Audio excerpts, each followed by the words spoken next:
I got to give them some time to get in here. Bragg's idiotic, small-minded prosecution. This will likely all backfire. In fact, it already is backfiring. Americans are very smart people, and they see what's going on. This is a persecution disguised as a prosecution. I would dismiss it on its face because it fails to state a crime.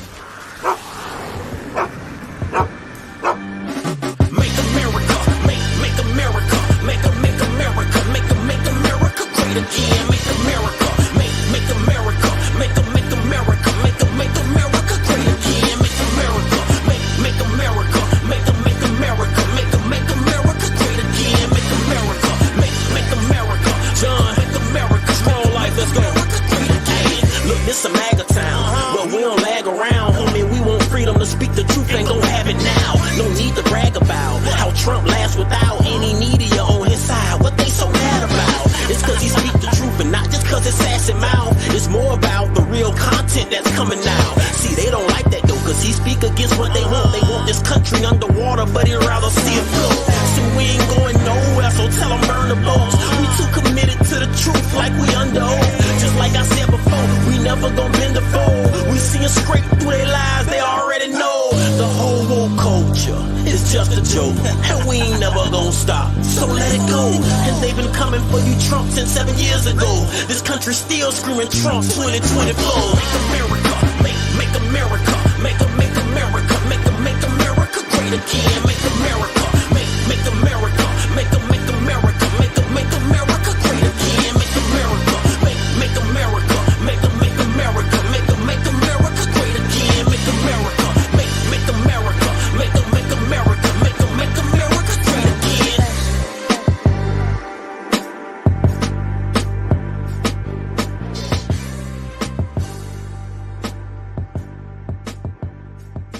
Enough electoral votes, more than 270, more than enough to become the 44th President of the United States. He will be the first African-American President of the United States. I've been broke all my life, but I kept hope all them nights. You see business in my city? Yeah, they closed all them twice. I was just riding down Salem, all them damn potholes I can't drive. I know y'all can fix it faster, but I know y'all won't try. Don't nobody care about us, and that's why I don't vote. Voted for Obama back in 2012, I remember that's when I had hope. He was saying, yes, we can. And everybody got less food stamps. And when I turned 21, I was still broke. I'd never vote again. I don't think I ever had a president make my life better. Did it all on my own. Ain't no politician ever do a nice gesture. I don't even know the mayor's name. I ain't never seen her one time ever. Tell me how she gonna help the city. What I'm supposed to do, write letters?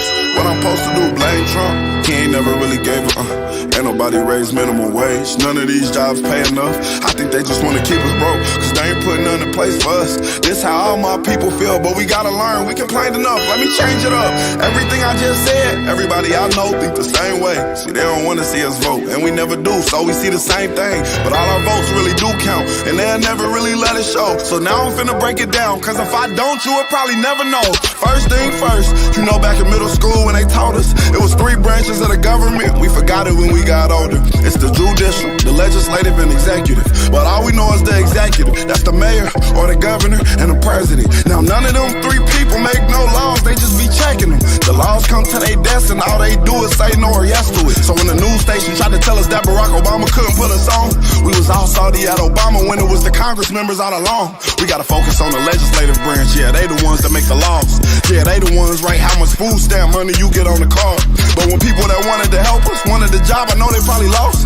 Cause we ain't even know their name, we ain't know their face, we ain't know it all. So the Congress or the State House, that's legislative, they make laws. So what we want from the president is what they do, okay y'all? See, they election every 2 years, but we don't ever even go to those. The Congress, they can raise minimum wage, but we ain't even really know it though. So you know how back in 08, when we all voted for Obama, we was all supposed to go back in 2010 and vote for the Congress.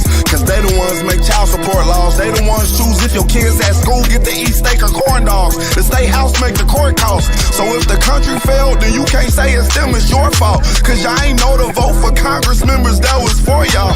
And they don't gotta leave after 4 years, and we just let them sit. See, they don't wanna tell you this, they want you to focus on the president. Now the 3rd branch is the judicial, that's judges. They the reason why John Crawford and Trayvon ain't had justice. So when Meek Mill got locked up just for popping willies, we blame the judge and not the city when they let her get voted in. Cause they ain't know who to vote us. Imagine life on the other side. Roads better, schools better, everybody get their license back. Grocery store food better, custody of your kids back. Homeless people get new shelters. If we gon' fix the U.S., we gotta start with them 2 letters. Me and you, somebody told us that the government wanna keep us broke, but the only reason why those people in the government is cause we ain't vote. And I ain't talking about the president, I'm talking about the ones we ain't know. See, they was gonna try to keep it low, but it's gonna hurt them when they see the polls. Every time you stay home, someone is making a decision about you, making decisions about the air you breathe, the water you drink, the food your kids eat, and how much money you bring home every 2 weeks. So every time you sit out an election, every time you don't show up because you think it doesn't matter, someone else is happy that you didn't show up, so they can make that decision for you. Vote.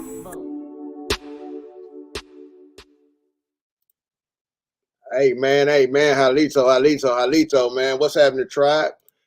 Oh man, here we go again, man. Got my brothers Eli Taylor in the building, got my brother Greg in the building. Halito. Yeah, man, we got a couple other people that's supposed to be popping up on us. My brother Bones, and hopefully the Minister of Information.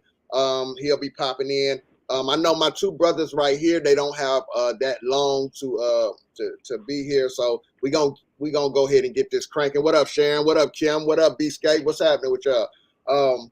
We don't have that long to have these brothers on the panel. So what I want to do is I want to go ahead and get into one of the topics that we're going to talk about.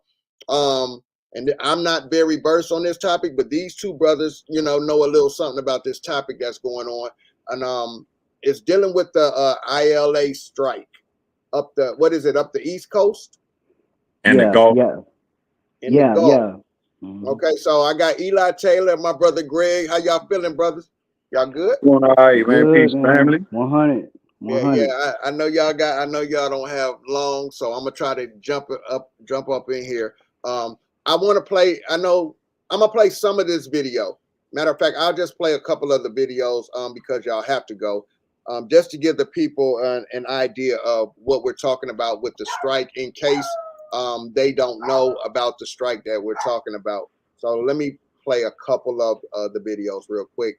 I do have a longer video, but if we're still here, I'll play it a little later. I'll run it back a little later.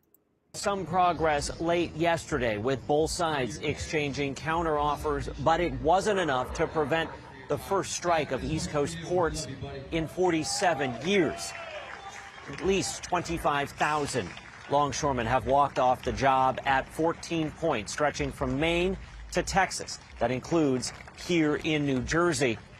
This is significant because it has essentially shut down all of those ports. It will impact nearly half of the nation's imports and more than 2/3 of the containerized exports. Dock workers at 14 ports are off the job. Now, for days leading up to the midnight deadline, crews were working virtually around the clock to move billions in cargo off ships and out of ports by truck and rail. Businesses have also been stocking up on additional inventory in anticipation of this strike. The International Longshoremen's Association, the union representing the dock workers, is seeking higher pay and protections against automation replacing workers. According to one estimate, the strike could cost the economy up to $5 billion a day, and economists worry a long strike will disrupt the supply chain for everything from perishable foods to cars and construction materials. Now, the group representing shippers and ports says that it has made an offer of a nearly 50% raise, as well as enhancements to health and retirement funds. The longshoremen say it's not enough, that offer does not go far enough to meet the needs of its members. So we have a standoff and a strike. Chris Van Cleve, CBS News, Newark, New Jersey.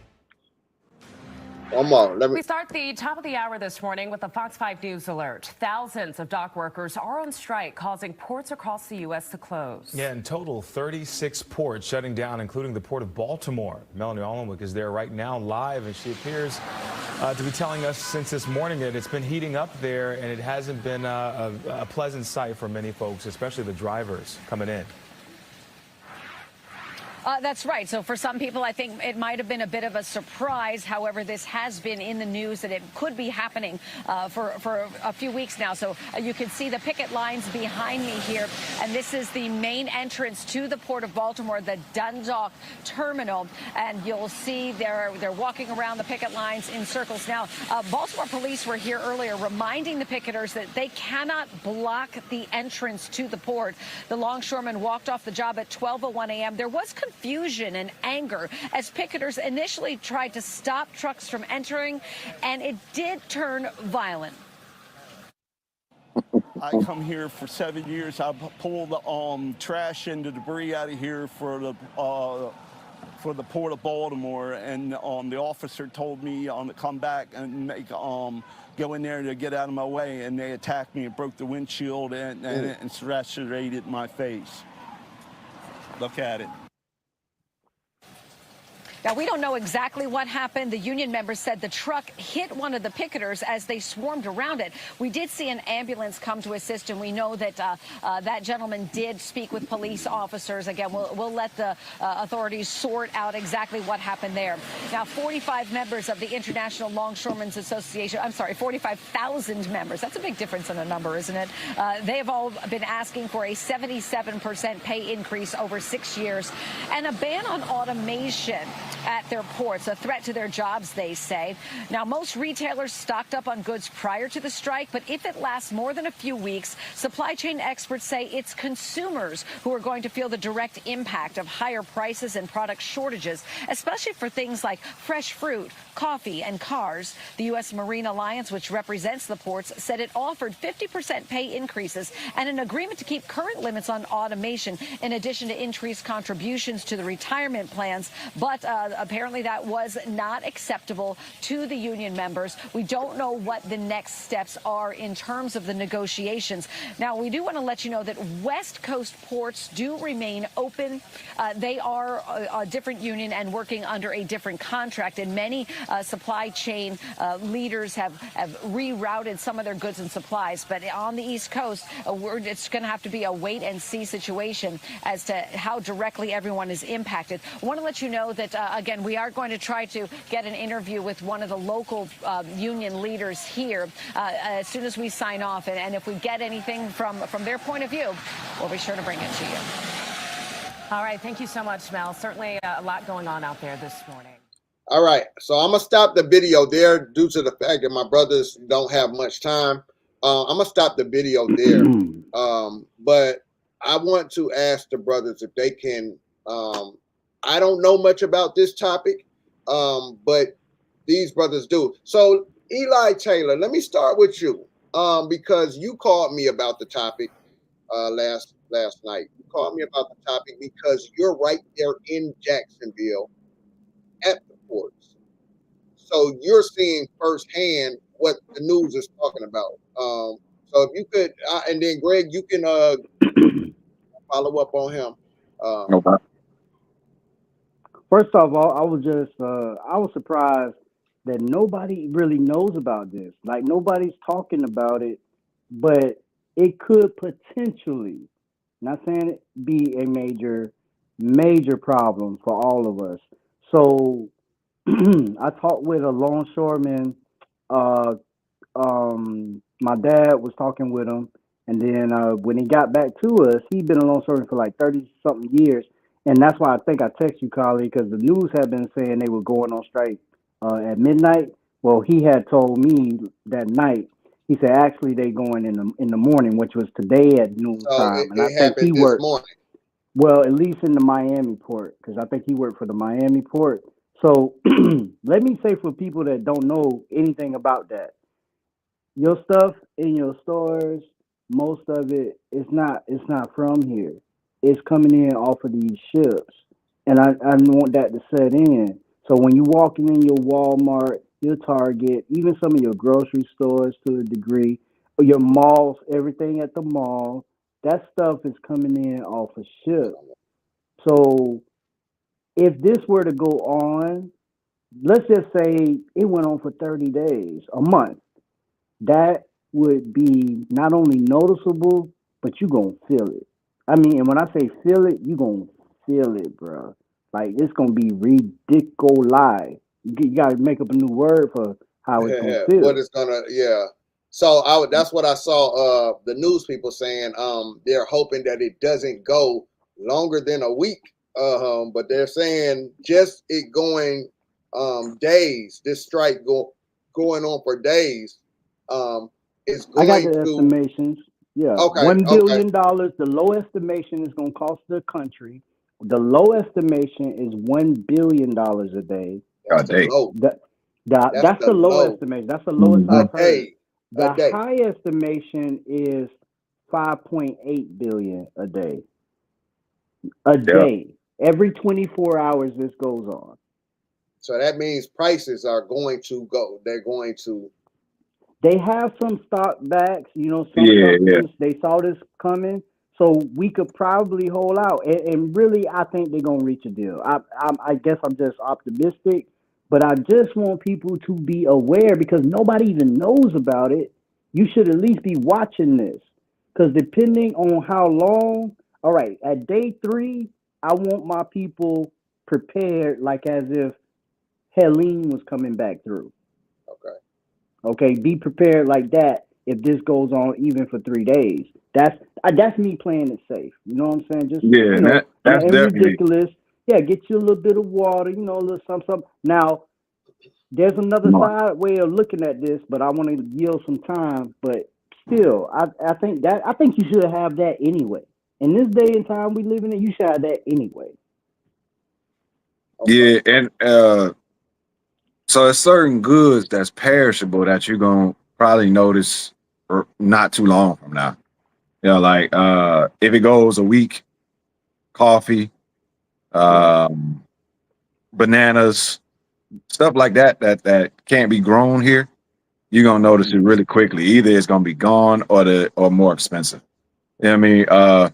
Because what they're asking for is a 77% increase, and they're not gonna get that. Even if they did get that, it would still be offset in the price of things. So they can't give them a 77% increase. And as you notice, what she said was they offered a 50-cent raise. I'm asking for a 77% increase, and you offer me a 50-cent raise. So they're not even close to meeting in the middle on this anywhere. Yeah. So one thing I saw. Now let me ask you all this. One thing I saw was they were saying they're trying to replace these shore workers. That's the biggest issue. Yeah. Can I that right? ease? Yeah. So let me ease in there a little bit. So they have come up a few days ago. They were offering them that 40% of that 77% raise that the ILA wanted. It was 40%. And since the strike is going up to 50%, they offering them now, but they still, you're talking 20 to 27% away from what's being asked in just pay increase. The thing with the automation, that's major. That's a major point. I was listening to some business folk in business news. This was actually a Fox Business. Okay. So what they have stated is that the United States is in the bottom quartile for world trade. In other words, we're in the bottom 25% because we do not or have not taken advantage of automation, meaning we don't have to have that crane worker up there and paying that guy. We don't have to have that driver around the port. We can make robots do this. Now, the ILA president that called for the strike at midnight or whenever it was, the ILA president brings up a point. He said one of these companies gave himself a $4 billion raise. Oh, no, my bad, not a raise, a bonus. Oh, yeah. Now, I didn't say $4 million bonus. $4 billion. That was for that year. And so what he's saying is they have astronomical profits and they're getting none of it. And basically they can't keep up with the cost of living. So they're asking for a 77% raise over the next 6 years to keep up with inflation. But then that's what Greg was saying. The kicker is, but we're gonna bar automation. And that contract would be for the next 6 years. That would bring us into 2030.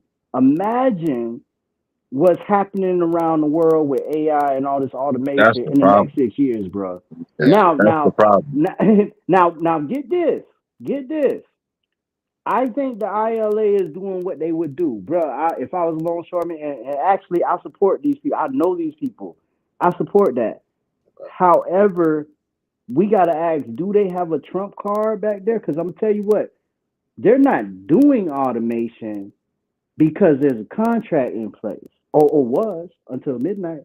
Yeah. That don't mean they don't know how to do it and can't go and do it. And on top of that, since the contract is up, there's really nothing. The only thing that's stopping them from getting people and replacing them to do the job until they automate it is just training. You got to train certain people and take the time. But there's people who can do that. So training don't take long when the exactly. people are already here and you can give them little things to work for 90 days because Exactly. they came in illegally. They Exactly. already So here. I don't see the ILA winning as much as they think they'll win. It will. It just will be more difficult for everybody else. And the other portion of this that the news didn't cover was that the truckers are actually, most of them are on the side of the ports because they don't like union workers. They don't like the union because the union doesn't really work very well for the truckers.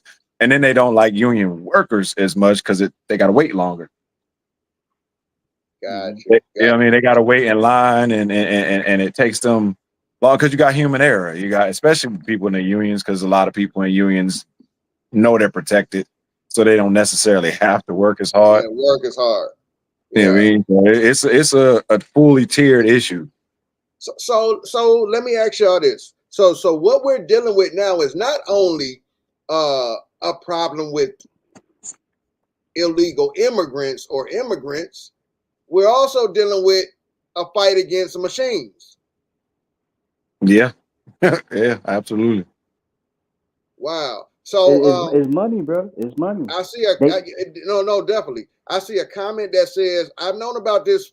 I've known about it since last week, but I have not seen the White House administration speak on it. Their concerns are with Israel and Iran. Now, in the video that I was going to continue to play,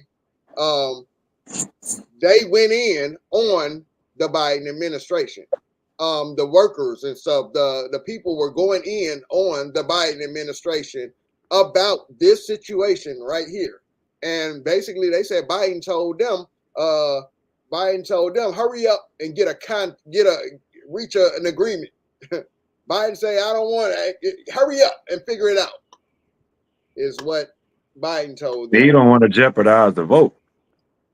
You know what I mean? But I think he overestimating too, because it's a lot of union workers ain't really for the administration. Now the union leadership is, but a lot of union workers is split. You know. Well, before this happened, there's a clip of Harris talking about she's pro-union, strong union, you know, and all that. So yes, before now, you have them let Biden. I can forget what the law called that he won't invoke that would require work to go on for the next 90 days. He could. There is some kind of thing he could, but he's staying out of it because that essentially, when you think about it, that shows pro-unionship in a way, because it's like, I'm gonna back up, and that gives y'all some power to deal with because y'all can strike. But it also kind of washes his hands of whatever happens in a way. So them calling on them is one thing, but I'm gonna look at it like this, bro. Let me just throw my first shot for Trump. I'm gonna just say this is a businessman, and we know him for being the make a deal guy. This is what we're looking at. We need somebody that can come in. If he do step in, we know a deal is about to get done. One thing, bro, he gonna get a deal done. And at the end of the day, if the parties don't like it, because I heard people say something about the deals they make, but you made the deal. And we know that Trump is a make a deal guy. And I support him in that. I believe he has the experience. I believe he has a track record for doing just that, not only just in business and private matters, but even in the presidency. Facts. I mean, and on top, like it'll be a deal that works in automation while also protecting jobs because we do need to be competitive. We do need to be competitive on the international market, and that's we probably about 8 years behind China already. Already, I mean, the majority of their ports are automated, so it's a fight. I don't think the ILA can win the way that they're pressing it. Like y'all gonna have to come up off of that Basically, you're 77% saying and they're come up gonna have off of to that compromise. automation. Yeah, you Because have to. watch this selling point. Because if they go automated, Kylie, imagine the productivity. They don't get sick. They don't call in to work. Yeah. And then if China is already automated, imagine how you would need to keep up. You need a machine to keep up with a machine. So if the majority of our stuff is already coming from there, you got these built. Look, listen. All right, listen. Here's the other side of this. Yes, they're gonna strike, but check this out. You talking about companies that give themselves $4 billion as a bonus. I can build a machine, man. Can you wait this dude out? Can you really wait that dude out? Right. Oh, and Just that's keep the it thing. They real. got about You 2 months of what you ain't doing you ain't even putting a dent, bruh. Bruh, I wiped my ass with $4 billion. correct me if I'm wrong. I think they call it labor back or union back funds, something like that. Labor union back funds. What it is basically the amount of money that they put back for when you go on a strike, so they can still pay folk, right? Because these people still got to get paid while they on strike. However, you don't have enough to win on a waiting game. You know what I mean? Let me ask y'all a question. So, y'all are schooling me right now. Like, I don't know much about this. I don't know much about this, but I can see where this does affect, and they're saying this is going up the whole East Coast, right? Yeah. Oh yeah. From Gulf, Maine all the way back around. Okay, so do y'all remember when that ship hit that bridge and knocked that bridge down in Baltimore? Was that so? That played a big part also in. I had forgot about that in the wake of this, but I was again listening to another broadcast that brought up the fact that put a slight strain on import export because that's the area they have to be able to get in and out of. And with that bridge being even now, until they can remove it, they can't move in and out of there. So that did put a little extra strain on the ports because now they got to reroute, stuff. And even now, that's part of what's going to happen with this strike because they have rerouted stuff through the Panama Canal to come back around to California and come in that way. But that's still going to drive up the cost because now you got to get other parties involved, gas, truckers. It's going to cost.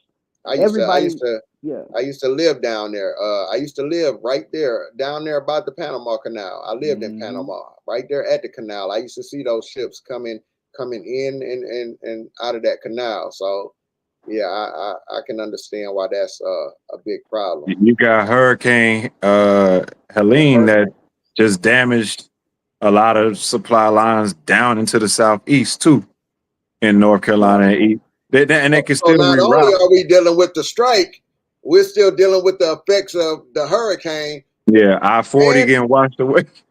Well, and they're saying that there's supposed to be more storms on the way in the midst of this strike. They still brewing, bro. We still in the season.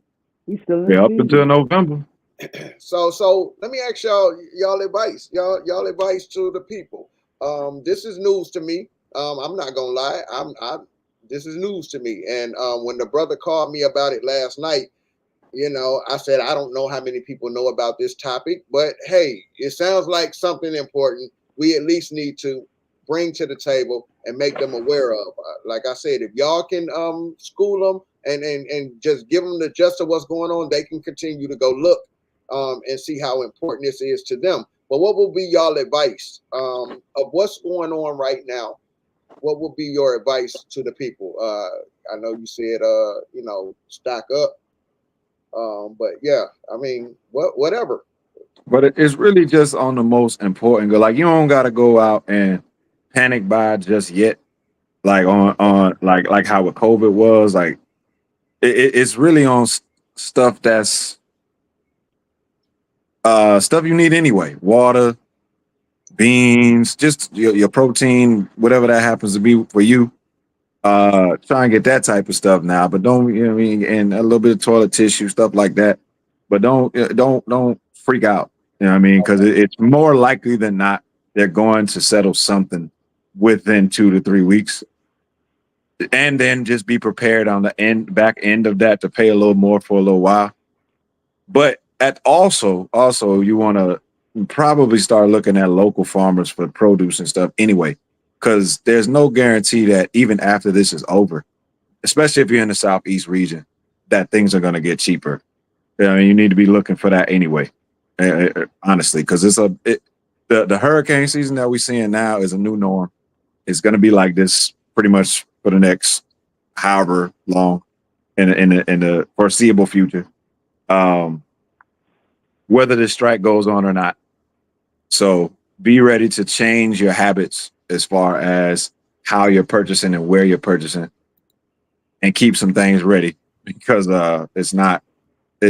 We're not going back, and I'm not speaking on no Kamala stuff, but we're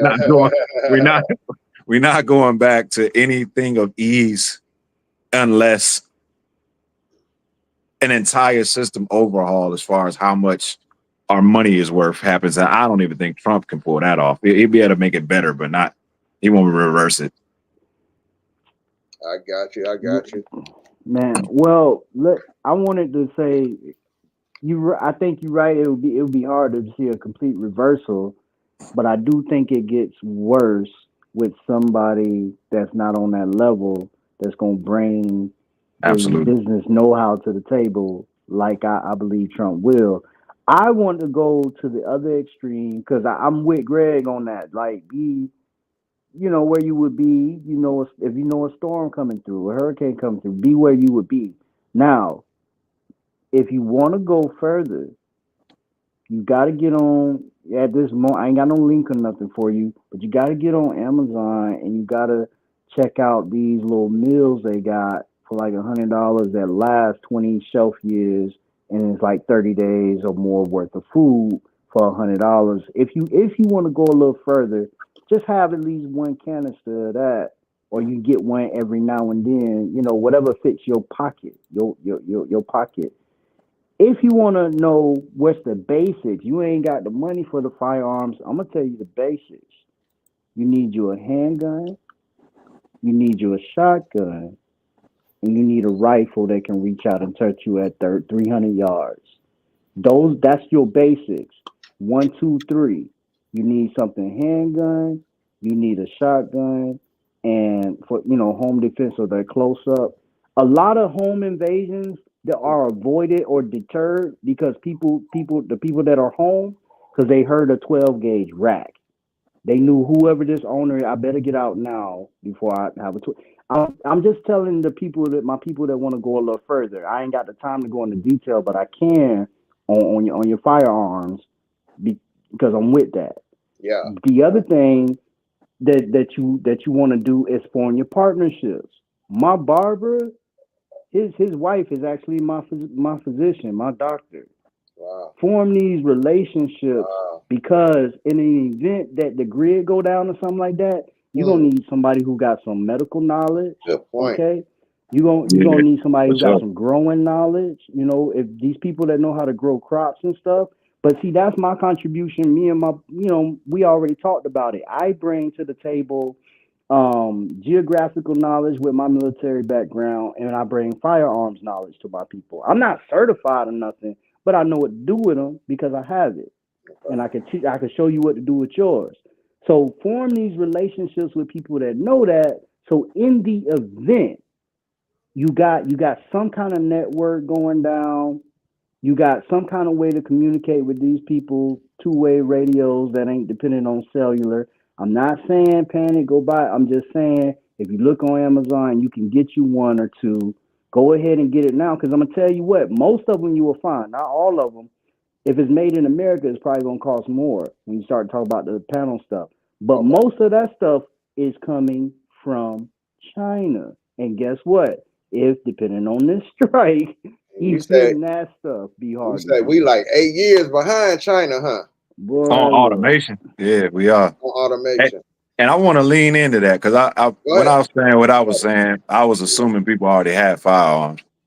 You know what I mean? But if you don't, then definitely he listen to what he's saying. Shoot, like for instance, I give you an example. We just not for the firearms, but just for the building connections.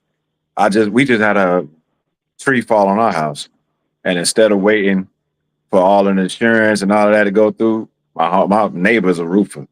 I'm like, yo, you run. I'm gonna run this through you. You run me the invoice. I'm gonna get you paid. You know, I'm gonna make sure that you cover this. I ain't gotta wait for nobody. You know what a labor. You know what a lumber is. You know what a labor is.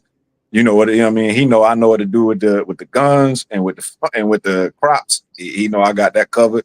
And my other neighbor is all good with plumbing, and he got all the chainsaws that you need. You know what I'm saying? We got access. I ain't got no chainsaws, but he got the chainsaws that you need. So it's like, yo, he right. Like, and this is a forward movement period. We need to start getting back to that communal way of thinking, because again, ain't nothing finna get significantly easier. You know, y'all know that been seen me here before. I'm all for Trump, and I hope that he could work a miracle. I don't see that happening. I see it definitely better than Kamala, but I don't see a full miracle, and that will stop the need for having all of these connections that Eli was just talking about building. Let me say something on the financial tip. I don't know if I'm talking to people, somebody need to hear this. You go to the grocery store and it's, 42 cents, and you that person that's got to break out your 4 dimes and your 2 pennies. Stop it.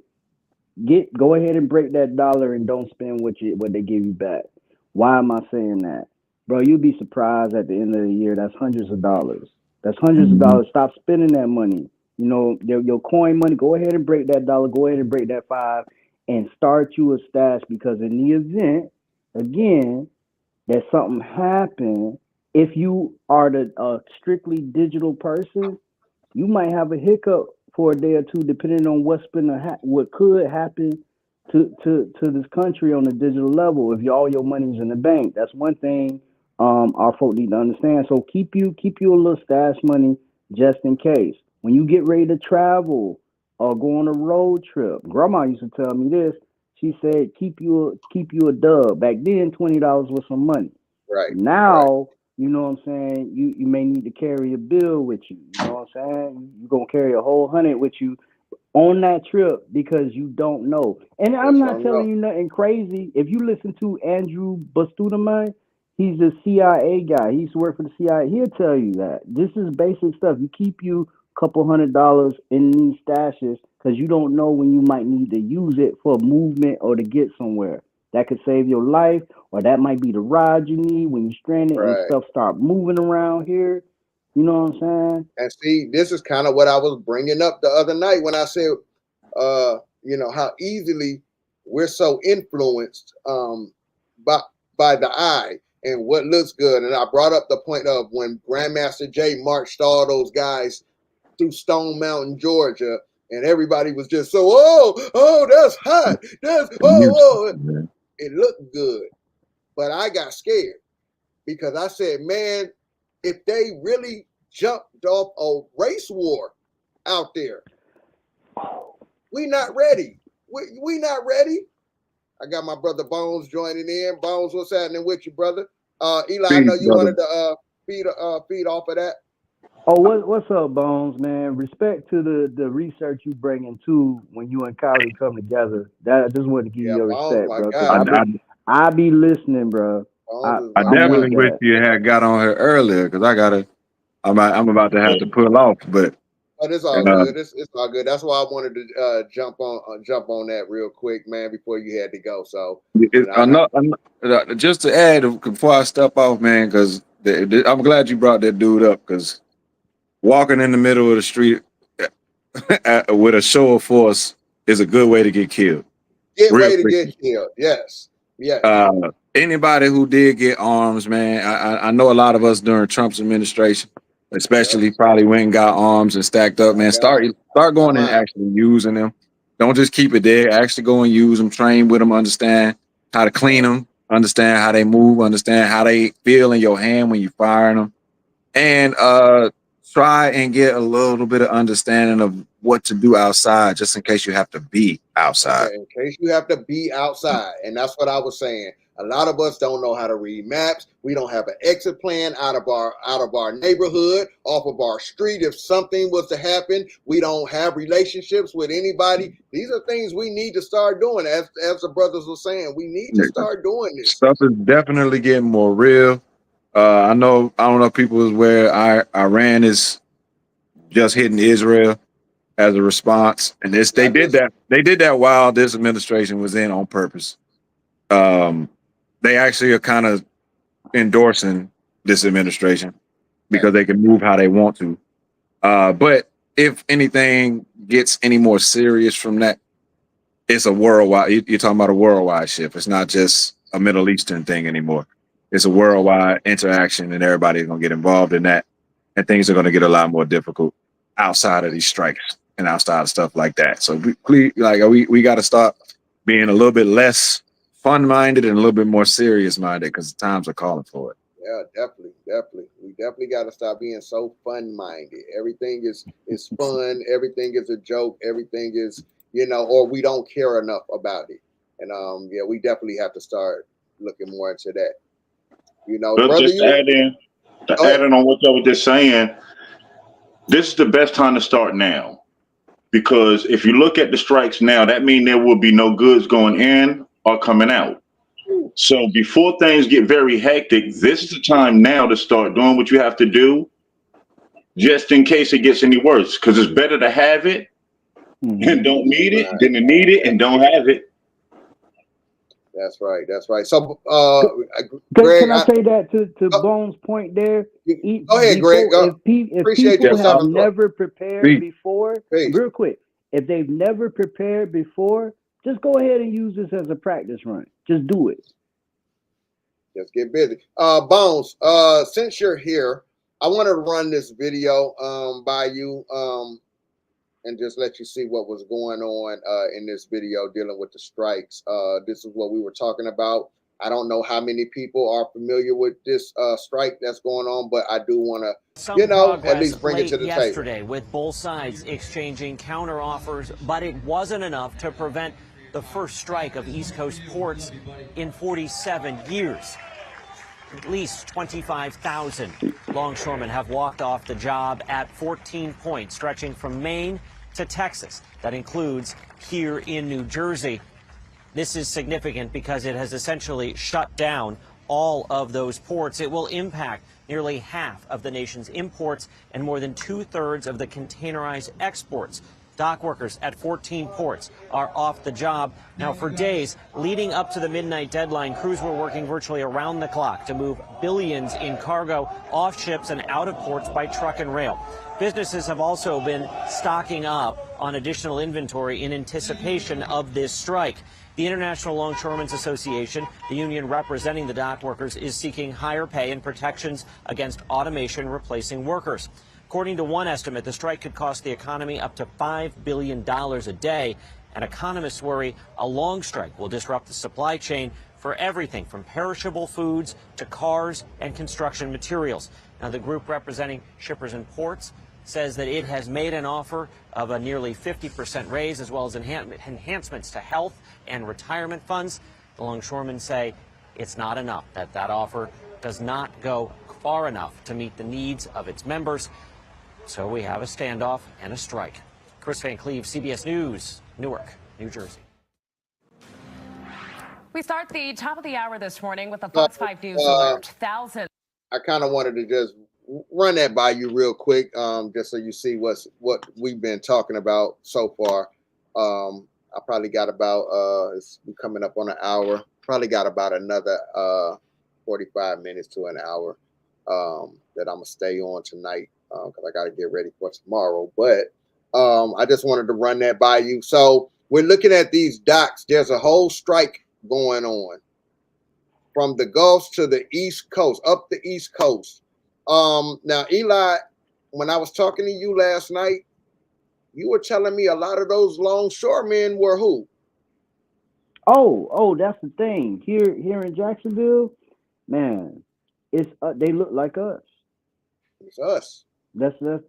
That's our jobs. So would this be? So would this make sense of what when Trump was talking about black jobs? Man, we know what he meant. We just when he sat on that stage and them ladies did that. First of all, let's just keep it real. That was disrespectful. And then when he said that, we know what that means. Jobs that most of our people either have or can get with the skills. I'm just being for real. I mean, in the area where it's predominantly us. Predominantly us. That's it. That would be a black job in the area that's predominantly our people. And you know what? And not only that's one of the jobs. And I guess a lot of cats, they just had brushes with the law. That was one of the jobs, though, that they could get and still take care of the family. Like right now, they making upwards of $50 an hour, and that's a job you could get. And they take a chance on you, put you out there, give you a real skill. The saying is down there, honest day's pay for an honest day's work. You know what I'm saying? So these are real dudes. That's why I say I support what they're doing. I'm just being a realist. A dude that wipes his behind with $4 billion, can we wait that dude out? Yeah, can you wait him out? No, that's real. But I just wanted the people to see you're right down there with a lot of these longshoremen. Yeah. And then you explained that to me yesterday. These are our people. Like these jobs are our people down there in Jacksonville, at least in Jacksonville. They all over. Like, yes, you start to see a little bit more color, but when you go down to Jacksonville, I done been to the port. Right. And you can go to the ports right down there in Louisiana. I done been over there in Louisiana and I seen them ports in Louisiana, and I see it's a lot of our people. The majority of the ports are. Because if you look at where the ports are, all the ports are at the major cities on the East Coast. That's where and it's the majority where we're lumped in at. Shout out, sis. And then you have to look at, it's going to affect more than just the shipping. Because now the truckers, what are they going to do? Because if nothing's coming in and out, now all the truck driver jobs and stuff are on hold. Then it goes down to truck drivers. Mm-hmm. We got a lot of people of our people that do that. I know a lot. I got about 3 or 4 friends that male and females that are truck drivers. But now goods ain't moving on trucks. What happens to the everyday jobs where people going in, stocking up the stores, working in the stores? There's no goods in there. So there's no reason to have them people. See, the longer it goes on, the more people it will affect. And it's going to affect the people on the lower end. Because like you said before, the higher end, they got enough money to wait it out. It's the lower end where it's going to affect the most, where the squeeze is going to happen. And they know this already. Yeah. So I definitely wanted to kind of bring this to the table, man. But look at the goods, because sometimes people don't know college. Let me see if I can break this down. They don't know until it hit.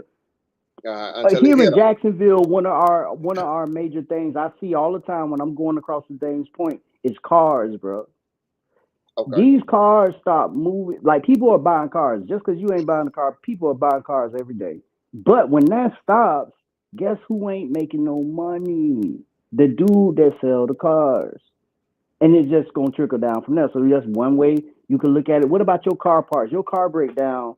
Now, that alternator that was $700 or whatever, that sucker, now it's $1,700 now.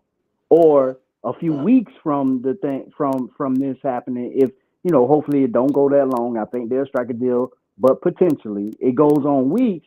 Now this alternator that you needed for your car is going up. Now it's $3,000. You see what I'm saying? This stuff gonna start going up because in order to get you, it's gonna take longer, and that's happening with so many products that could potentially go this way.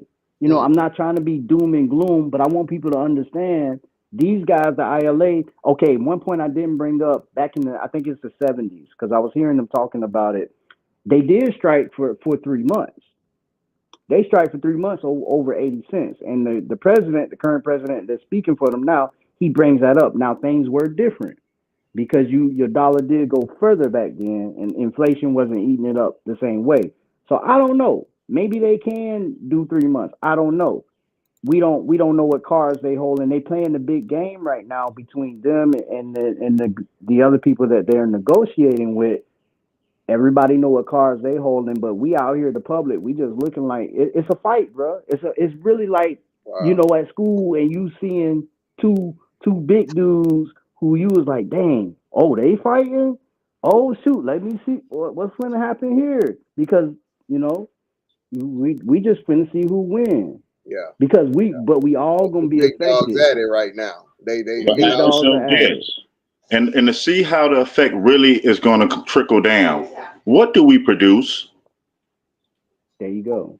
What does the American economy produce? Remember, we're a consumer economy. We import more things than we import more goods than we manufacture here. Okay.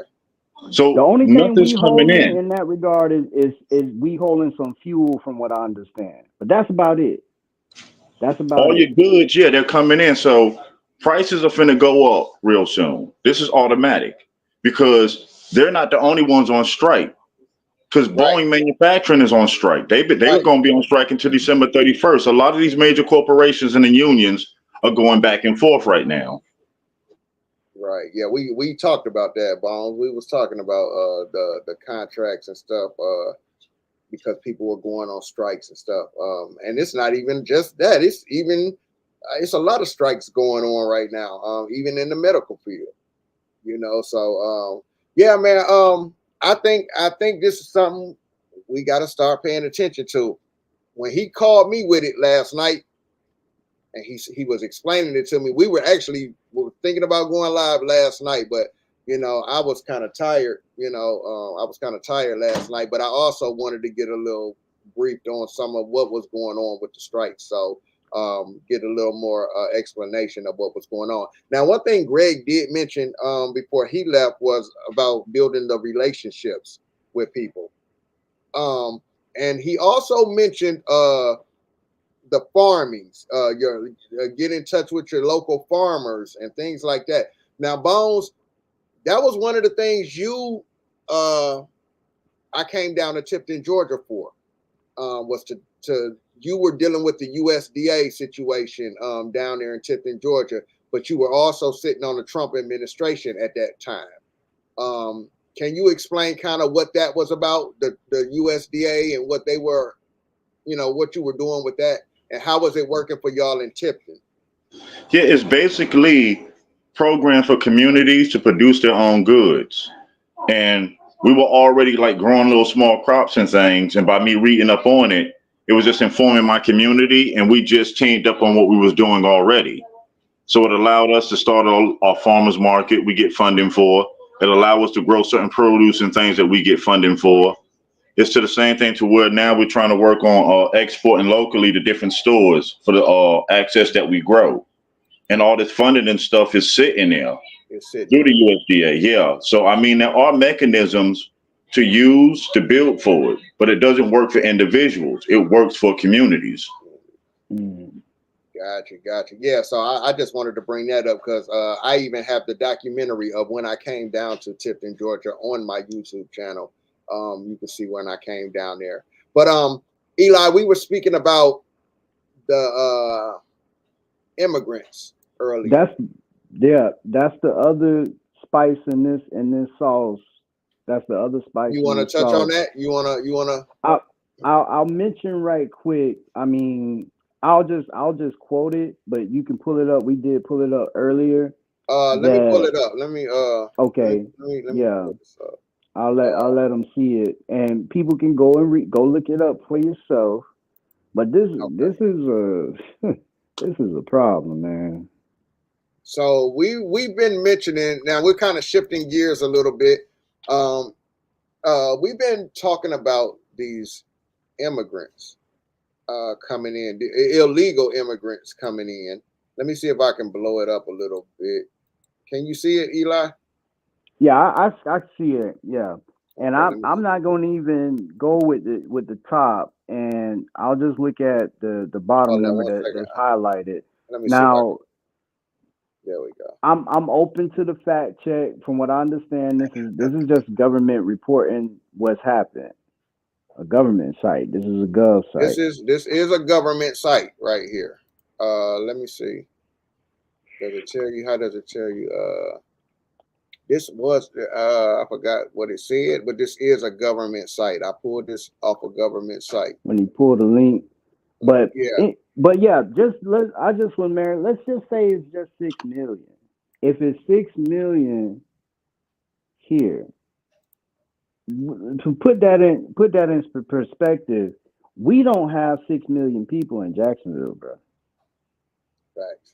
This is a city of about 1.2 million tops, I believe. About 1.2 something last time I looked at it. So we're talking about a few cities spread around the United States. Some of these places that people are being brought to, they're 20%, almost half some of these populations. That's disrupting places, jobs, or what have you.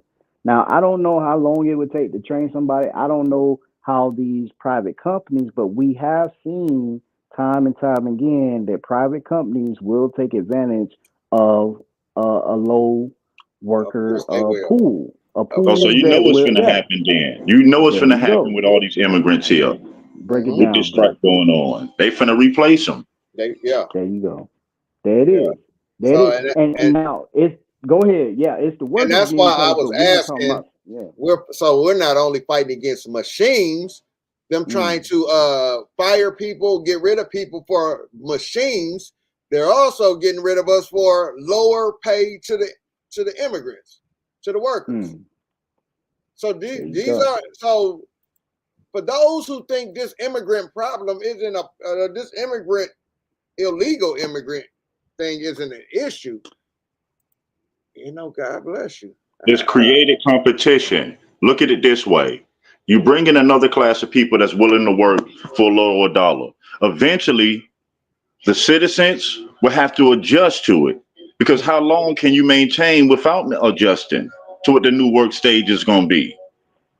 And if you study history, this ain't the first, second, third, fourth, fifth time that this has happened. Anytime there's a shift in the economy, it's based on free labor or low labor, cheap labor. That's how you're able to switch economies. And I already crippled you. I'm gonna throw in that other card that we was talking about with this. I already crippled you back long time ago with something called Planned Parenthood. Okay. So when you get ready to fight me, I already crippled you. If you ask me how can Eli Taylor beat Usain Bolt in 100 meters, I'm gonna tell you it's a scene from Gladiator where he thought he was gonna beat the dude. When you stab that dude, if I stab him before we get in them blocks, he gonna be more worried about that wound, bro, than them 100 meters. We already been stabbed because we have aborted a nation. Nations. When you look at 19 million since I think it's the 70s, bro, that's a whole nation. That's more than some countries out there you looking at that we just let go. Now, this is something you and I talked about earlier also. Planned Parenthood. You mentioned Planned Parenthood. Now, one thing I wanted to show, we got my brother, Minister of Information, joining. Shout out to my brother, man. What's happening, brother? Peace and light, y'all. How y'all feeling, bro? We good, man. All right. I got Bones in here, Eli Taylor joining us. Greg just left. You just missed Greg, but it's always great to have you on, brother. It's always great to have you on. Having me. What topic y'all dealing with? Well, we have been dealing with the ILA strike that's going on. I don't know if you have any information or any insight on that. Nah, other than that, I tried to apply for that shit 3 years ago. They ain't picked me up for the program. Okay. Well, if y'all wanna run it down to him real quick, what we were dealing with, or I could just run the video back. Matter of fact, let me just run the video back right quick. It's just a quick video, just a news report, just kind of what's going on. I'm not, I didn't know much about it, but the brothers felt like this is something we needed to speak on, and I just wanted to, bring it to the table. So I'm gonna just play the first clip of it, just so you see what's going on. Let me see if I can get this up on the screen. They got me muted. Oh, okay. East Coast ports in Give me 40. 1 second. Appeared to be some progress late yesterday with both sides exchanging counteroffers, but it wasn't enough to prevent the first strike of East Coast ports in 47 years.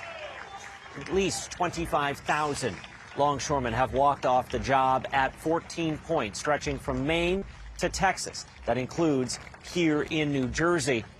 This is significant because it has essentially shut down all of those ports. It will impact nearly half of the nation's imports and more than 2/3 of the containerized exports.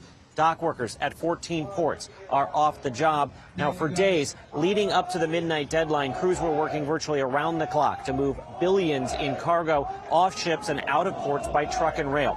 Businesses have also been stocking up on additional inventory in anticipation of this strike.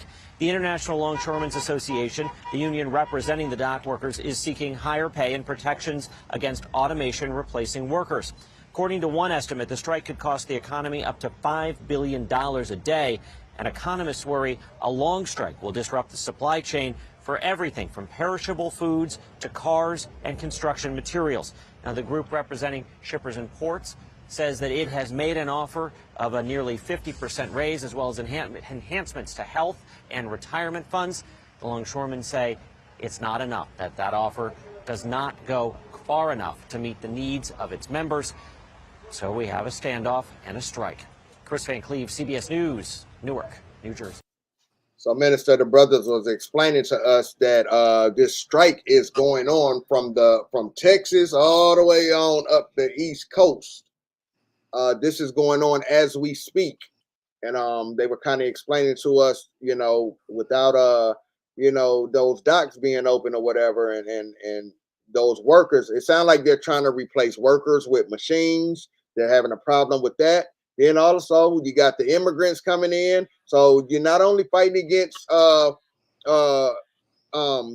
machines, you're also fighting against illegal immigrants coming in here, lower pay. And then I was talking to Eli, and Eli was telling me, at least in Jacksonville, where he's at, he sees these people, these longshoremen, and it's a lot of our people. It's a lot of. Oh yeah, because I was stationed up in Norfolk, Virginia. Like Norfolk, Newport News, that whole area is saturated with longshoremen. I was actually a part of an event at the Longshoreman Hall, which is this huge building, and it's about 98% us. older men, some of the younger guys, and it's a laughing joke in Hampton Roads, which is like Norfolk, Virginia Beach area. You either marry a Navy guy or a longshoreman. That's what the common folks up there. The women, you get you a longshoreman or a Navy or military Somebody guy. in the Navy, yep. You'll be straight. I also agree with what they're saying, but I also find it funny that this is happening right around the election, on top of the skirmish with Israel and Iran just happened. Wow. I just find it to be too much of a coincidence, and something of this magnitude will affect the supply chain, but we won't see it until months down. All the stores are already stocked for the fourth quarter. Going into next year, which I doubt, if it continues into early part of next year, that's when we'll start feeling some of the symptoms of not being able to get House of Autry bread for your fried chicken or some crazy shit like that. But if we are doing what we're supposed to do as a people, as a community, this is what we want to see happen to Babylon or to America. This is we want to see change. We want to see the people have a voice. We want to see the government, if we can point that far, because this is on a local level. It's not really federal business. That's why the president can't do anything about it. But I mean, he could, but he won't, because that's like states' rights stuff and union boards and stuff like that. But anyway, like, I think the people need to see this. The people think they don't have a voice. They don't think that their vote matter. They don't think that us being together as a unit matter. That shit matters, family. It matters. Well, Go ahead. I'm sorry, and that's what Bones was just touching on. As far as community, we have to start moving as a community, and not just individuals. So what you're saying is it's kind of going right along with what Bones was saying right before you came in. Yeah, because what's a union? What is a union? A community. A community of people that come together for a common purpose. So you seeing that it works when people come together, that they have a voice, because again, you have to remember how the system works. No taxation without equal representation. What happens when a group of people that pay taxes get together under one thing? They automatically get representation. That's why the longshoremen can do what they do, because they have representation in Congress. Yep. The amount of taxes that they pay, they can do this. Communities can do this. Why do you think the Jewish community, when something go wrong, it get changed? Because the amount of taxes that they put into the system gets them representation in Congress. That's how you get things done. But if you're taught your whole life, don't put nothing into the system, why you think you get nothing back? You have to vote for them. You can get people from your own community to run for these positions, and you support them and make real change. That's what these other communities and these unions do. They have representatives that represent their constituents, and they get lobby dollars to get this stuff done. We just haven't been playing ball. Can y'all hear me? CALI, is my audio right? I hear you. I'm not doing that popping noise you was doing before we. You sound a little muffled, but you good. You good. We can hear you. Oh, okay. Well, I wanted to bring this up, and I support what my brothers and sisters out there doing, the ILA. I get it, and if that's what I would be doing, and I support what they're doing. Okay, but let's go. I don't want us to throw out this automation issue that seems to be in the negotiations between the ILA and the I forget the name of the company, how they do it, who they're negotiating with, the Maritime American Association, whoever they are or whoever that is. But the point is, imagine this has to be worked in there. I don't know what an automated port looks like, but I know the longshoremen are saying, look, this could potentially replace them. Okay. Now, so here's what we looking at, because this is us. And I actually had the pleasure of working and knowing a guy that used to be the president of that here in this city. Now listen, we gotta ask, these guys could be in the negotiating room looking at how much are we asking them to get paid to be replaced. I'm pulling you in a room and I'm asking, okay, how much money do you want for you to peacefully go away? Because automation is coming. Let's just keep it real, bro. Like I'm for what we're doing, but these people they bring it. We know it's being brought. These guys have to sit here. They asking for an amount. Just as anybody think they're being greedy, I don't think they're being greedy. I think they're doing what they're supposed to do. But these guys are gonna be asked, how much money do I need to pay you before I replace you? Because we're talking about a 6-year contract. It's always been a 6-year contract. We just been renewing. They've been getting what they have been agreeing to. But now, at the end of this 6 years, the brakes have been pumped. Wait, stop. Then right now, as of midnight, there is no contract in place. There is nothing in place. So, if the other side, the ILA, who they're fighting against, if the other side pulls out their trump card and go ahead and automate this thing, you see what I'm saying? Like, it's not like they can't. Maybe I don't think that they will. Not The this people, time. the people are gonna Not lose up. this time. They may buy another 6 years, but the point is, whatever they work out, it's gonna have to include this automation thing, and essentially, it's.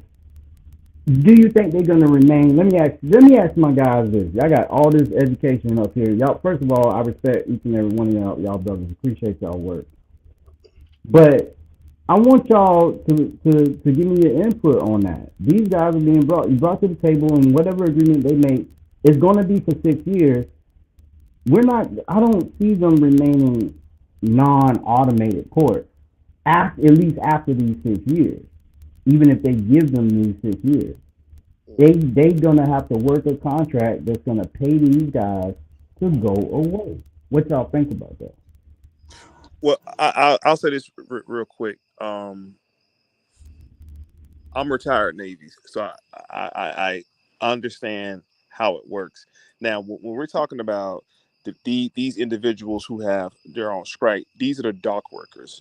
These are not the actual who they call merchant seamen who are on the supply ships. They're still very active.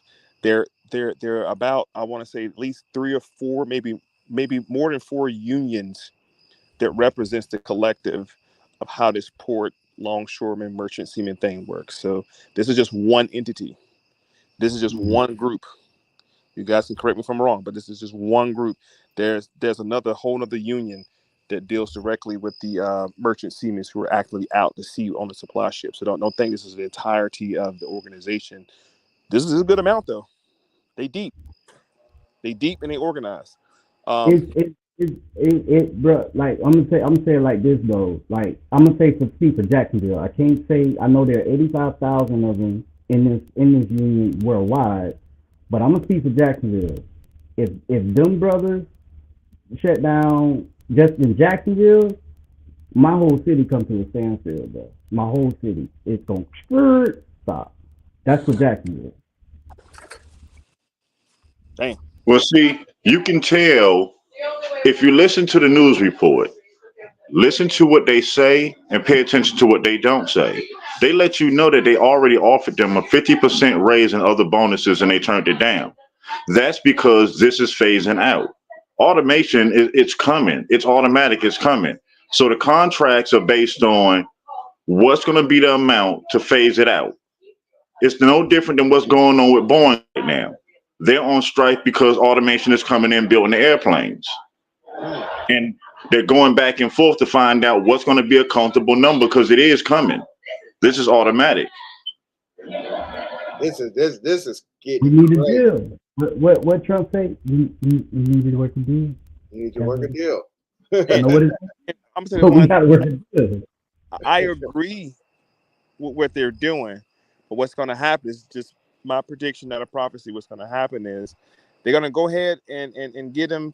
They're going to meet them halfway. Meet them somewhere. Yeah. But within them 6 years, boy, when I tell you, they're going to be getting them automated machines ready. Yeah. But that next go round, the board members feel like, all right, this is unnecessary. It's going to cost us more daily than to just pay y'all outright. But if we multiply it per head, we can get this whole motherfucking thing automated in less than 10 years and don't even need y'all niggas no more, for real. Wow. So I think either like the long game, I think that the strike workers will lose on the long game. Because you got to think now, if us four were with the board for the dock, not for the union, we look at it like out of this 400-something thousand individuals, and it's each dock itself is different from each state. It's different. How many people about to retire in the next 5 years out of this group? A couple thousand, at least 3,000 about to retire. We saw the interviews. These men are a little bit older. They're in their late 50s, 60s, 40s, whatever the case is. They're about to go out the door and they're on retirement in the next 10 years. How many we got to pay out consistently until they expire? So they're calculating all the fucking numbers. If we can just buy these automated machines, because they don't need a lot. The machines take the they scan the container, take it off the ship, stack it, another automatic machine take the shit off the stack and put it on the truck. In China, they got AI trucks already. They don't even got truck drivers no more driving these containers. So it won't be long before they fly in somebody from overseas to set up the whole entire system and just eradicate everybody, I think. They bringing them already. Remember, these Hindustanis, they're considered Asians. This stuff is already over there. So who do you think gonna be the workers of this technology? Because you're still gonna need people. Because this technology need programmers, they need troubleshooters and stuff. But think about it. These are skill sets that are not taught in American schools. Can I say? Can I let me say something about? All right, quick story. I thought about doing longshoreman work because I heard it was another phrase they say. It's the highest paying part-time job you're gonna find. They say that round. Yes, sir. And that's true. That's that I was gonna do, bro. They get paid, but I want to say this something, and I'm gonna speak kind of broadly because it is such a hot button issue here in Jacksonville.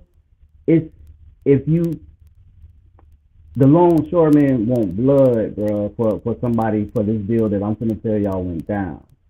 And so what happened was there are literally workers that take the car. You walk up and you take the car off the ship. You have to drive the car off. That's a job for some people. That's what they do 8 hours a day here in Jacksonville.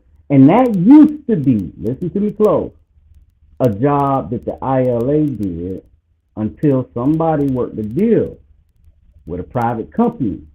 A private company took that portion, small piece of jobs, but it still was something the ILA had. But they don't. I don't know if something changed. Maybe somebody that's listening correct me if he's that, because it's been a few years since I looked into it. But back then, y'all know what I'm talking about.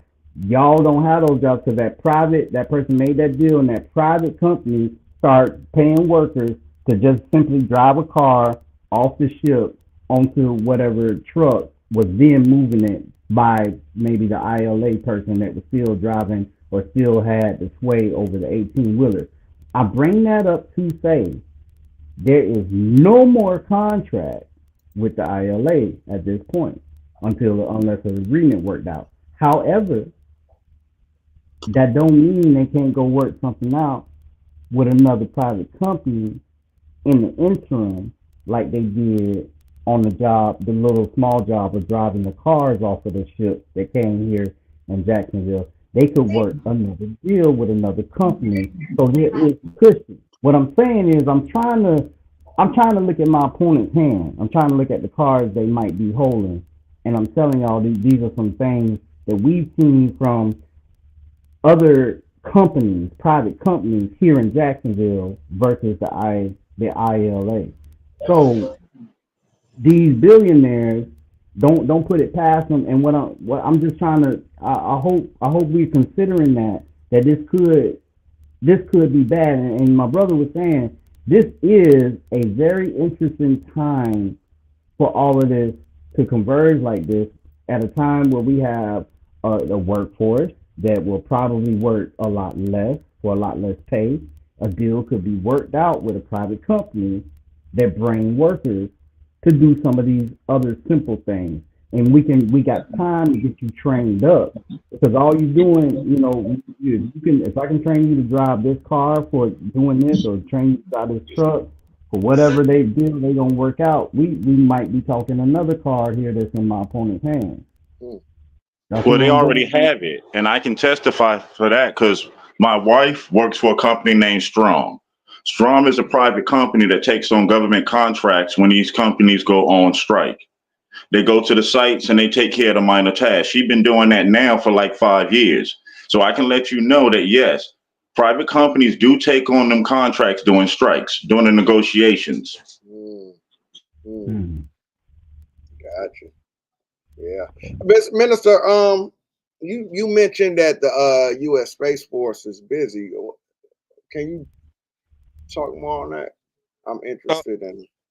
Yeah, I was commenting. Somebody in the comments had made a comment saying that the real battle is the ships in the sky, in my opinion. Okay. And I, kind of agree with that. I mean, and that's my point to all this stuff. This stuff, the YSL case, Dolph case, Diddy case, it's just it's so much going on. Right You up got under to our ask nose. yourself, what are they distracting us from? Like, what is happening right now? The United Nations is about to strip our sovereignty. If y'all not keeping up with that, to create one world government, that's heavily in rotation right now with the United Nations about to do that to everybody. We mentioned the Iran war already. We haven't even got details on that yet, which is about to kick off World War III, which speaks to a biblical prophecy of the opposition who's in that territory right now are not the real people. So I mean, it's so much going on, bro, to where it's almost like it's setting up for a situation. The dock workers are not working anymore. We're talking about it right now. That could potentially affect the supply chain. The supply chain looks like everything from dry pinto beans to a stick of gum, because America imports everything. We used to export, like we used to have a actual GDP, gross domestic product, that we pushed out of here. Back in the day, haven't did that really since the '90s, to my knowledge. So we're totally dependent on the world to supply us everything, and now we're saying that, or at least the media is making it look like everything's coming to a screeching halt. That's fear mongering. That's making people go to Sam's Club about toilet paper. I don't know why people buy toilet paper, but they make everybody go. That's driving sales, and this is from the marketing aspect. If I'm telling you that these something thousand dock workers are essential people to blah blah blah, and you not knowing government contract, because I do government contract, food service government contract, and like the brother said, trust me, the only thing that corporate entity got to do to run them docks is put out bids. Put out another bid, and it probably got a proprietor, a sole proprietor, or another group in line anyway to fulfill that contract. Now, what's going to happen probably is they'll bring in somebody for a short-term contract to keep the dock going while they work out negotiations, because I'm pretty sure they don't want to sever that relationship they've had with these people for X amount of years. Like, that's pretty much a peace of mind when you got people work for you for so many years. You ain't got to worry about them not coming to work. It's going to get done. They said they was working up to midnight last night, up until the contract expired. They're still doing a job double time to get containers out. So, those other private contractors will come in and subsidize. It's called a subsidy contract, but they'll come in and subsidize. It's like, hey, we're a fucking free agent right now. Who wants to sign us? You know what I'm saying? So I do believe other bids will go out in lieu of negotiations happening. So my point is, this is a classic fear mongering tactic from the media, but they're trying to spin it into like almost like a biblical prophecy, because this sets up what? Famine, right? Then you got another hurricane's coming, so now you have strange weather, right? Now you have the leader of the free world is at risk, and it's crazy that we're debating and fussing and fighting and torn over who's going to run the country, when two of the most predominant countries with known ties to having nuclear missiles are now skirmishing. So it's a lot to take in, bro. It's a lot to think about. Outside it, I won't take too much time, but just consider everything. And my mention of the Space Force, because now we're seeing unprecedented numbers of strange anomalies. We have 2 moons. NASA reported that this asteroid is not an asteroid no more. It's a something. They don't know what it is coming this way. One time they said it was a fleet of something coming this way, and it course corrected itself. I don't know what asteroid course corrected itself. Like who tried to throw them off course in the first place? But it's just a lot of information. And I've seen the videos on TikTok, actual videos of people.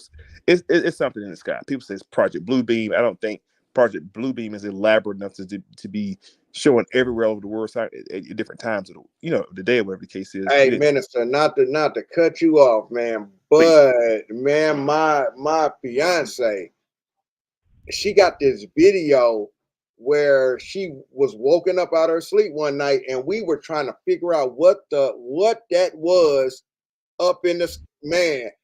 She has, man, I'm gonna see if she still has that video. But she said, like, she showed me the video, and it was like lights shooting out of a light. Like, yeah, I don't know. When you said that though, it just took me back to that. When you said, we don't know, it's something in the sky. I mean, we were actually trying to figure that out. But go ahead, brother. I didn't mean to cut you. I just had to throw that in there real quick. No, please. Y'all go ahead. You on the floor. Go ahead. No, I want to say thanks for bringing that up, bro, about, the Space Force. And I really wish we had time. I'm chilling till I get the call from my daughter. But yes, CALI, we just had 3 individuals, the most well-known David Grush, not just had, this was over a year ago now, ain't it? Or approaching a year, testify before Congress about us having non-human entities that are here. Let me just, here. Bro, I don't doubt that at all. Like, I've been one that's. But I'm saying it's time we died down with that, and now we got all this going on. But I'm so glad my brother brought. Let's not forget that out there. You notice how alien contact and ETs, all that stuff, don't scare black people. Like, that's the only thing you don't hear us talking about. Like, okay, shit, cool. Like, whatever. You know, because we grew up in church. We grew up in church with grandma and them singing about a chariot coming from the sky to pick you up. Oh, yeah, man, and Minister, I just kind of feel like, I honestly feel like this is just how I feel. They probably look just like us. They're probably us. Like, these creatures and stuff, I feel like they're walking right around here with us. Like, they look just like you, like me and you. You know what I'm saying? Like, and I think, I don't know. That's just the way I think, man. I don't think it's what the movies show, and I think these non-humans look just like humans. There's a video of this CIA director being I had to send it to you, being interviewed, and I think I know who you're talking about. He actually spoke on it as an older man, white gentleman. He was saying that they were black, like they're skinned like they're black people. They're tall. Oh wow! He said when they came off the craft, they look real like militant, like they're not playing the fucking radio. And he was just like, you gotta send me that. Their aura of how they look. He used the word militant, but not malicious. They just look they're not taking no shit. He said, but everybody was like 6'7" and taller, and they were human looking or what? Yeah, yep, humanoids. He said they came down on this tube cigar shaped craft, and I want to say Dulles Air Force Base, one of them Air Force Base. And he said this back when he was a private. It's like back in the fucking 60s. He was a private, something like that. But he saw them come off the ship, and he was just like, his mouth dropped. Like, these are black people, and that's why the operations around this shit has been so hush hush and quiet. Like the Roswell shit, it's been so hush hush and quiet. Like, we can't let them know they out there too. Don't let them know that they also are out there as well as down here. Can you imagine if we really found out? Like, oh shit. Yeah, y'all gotta send me that one. Y'all done seen this one. I ain't seen that one. Y'all gotta send me that one. I know the video he's referring to. When I looked a few years ago for it, it was hard to find him. So you probably find it. They probably wiping it off. And when he say black, he ain't talking about the guy in the video. The way he stressed it, he not talking about like how we say, that's a black person. He's talking about like how this case, black. Yeah, black, real black. Yeah. At least that's what I got when I watched the video, because he said, I mean like black, the way he said it. She said the mothership. She said the mothership. The parliament was singing about. Wow. Yeah. You guys, I got about 30 minutes left, but I want Minister, before you came, we had shifted over, talking about the immigrants, and the effect that they're having, the illegals. I think me and Eli were more so talking about the illegals, that are in here, and he was bringing up a point how. Well, Eli, bring up the point, how you were bringing it up, as far as there's just as many immigrants as Planned Parenthood. When I said that we had, and you got other lives where you think pulled it up, but we're looking at 19 to 19.5 million abortions, I think, since the 70s under this Planned Parenthood thing. And so when we consider how many of us, and who knows what that would have brought us, okay, that's been aborted, now we're looking at estimation. This is at least from a government site. Maybe people can go pull it apart, or hopefully it's not a fake. I don't think it is, because I have heard similar numbers on other major news. But people think is the major news. Yeah, 6.7 million are here. So, and I think the numbers even higher than that. It's budgethouse.gov is what we're looking at. Budgethouse.gov. Okay, this may be their estimation of whatever, and somebody go look it up. Let's see if we can get the number though of how many. And look, we can look at some other sources. I'm open to all the numbers. I just want to know whatever y'all found to be the raw numbers or estimation, because I don't think they know the exact number, but what's the estimation of what has come into the country, or who has come into the country in the last 4 years illegally, or undocumented, or however you want to say it. Because again, the issue is illegal immigration. The legal immigration has a whole lot of work to it, some things that they got to do, but it makes sense to do that. Right. This illegal thing is what we ought to be against. I was telling CALI, I was telling you I had looked up what it was a few years ago, because I was thinking about, let me see if I can go to Sweden. And I think it was Sweden. Bruh, you got to have like $500,000 just off rip. And then you got to be bringing in or have a income of something like upwards of 200,000 a year or something like after that. I was like, well, shoot, they don't want me. You know what I'm saying? And he brings up Planned Parenthood, and Minister and Bones. I don't know if y'all were both in here when we were talking about this. We were taking it back to the election, and I had a question when mentioning Planned Parenthood. It's for the people who claim to be so pro-black, so for the people, right? And they tell you that they're voting for Kamala Harris because she's black, right?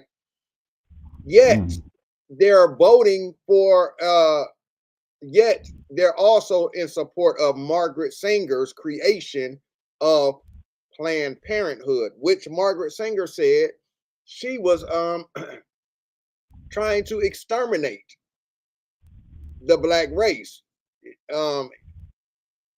It was created, it's in our neighborhoods. And I'm trying to figure out, how do you say I'm voting for her because she's black, as if you're voting because you're pro-black? Yet you're also, the pro-black lady has a black baby killer bus on tour with her when she's out doing her rallies. So you're also in support of killing your race, which the lady herself said this is why she was creating this Planned Parenthood thing. What are y'all thoughts on that? How do you say I'm voting for her because I'm black, but then you're also in support of CALI, Margaret Sanger's Planned Parenthood? You got that quote that video where you had that quote? I don't know if you could just grab it. I don't know how you got your setup, What but that quote? What quote? when she was invited to speak, To the Ku Klux Klan? yeah, but what got me is at the end where she got invitations to go to so-called similar other speaking engagements. So I'm just contrasting that with the current candidate who they keep calling a racist, Mm-hmm. okay, and the things that we can go back and pull up where he's denounced things. And like you said, Yeah. if this is racism, bro. How Trump has been documented to treat black people, and I'm just using that term too because I don't like that term, but just in case we catch one, the ones that are on the other side, they like to use the term black. Okay, but my term is melanated. Right. Gotcha. All right, but anyway, if we just look at his track record of treating us like that, all right, let's I'll take the racism. I'll take it. Yeah, I'll take his racism too. If you're gonna tell me this guy is racist, I'm cool with the way he does racism. He's like the guy Trump. If for y'all to say he's the racist guy, Trump is like his style of racism would be like your football team player who keeps running the ball back to score for the other team. He doesn't play the game right. He's the guy that gets the rebound and puts it right back up instead of taking it down on your end of the floor for you to score the touchdown. So if this is what y'all call racism, this is how Trump racism.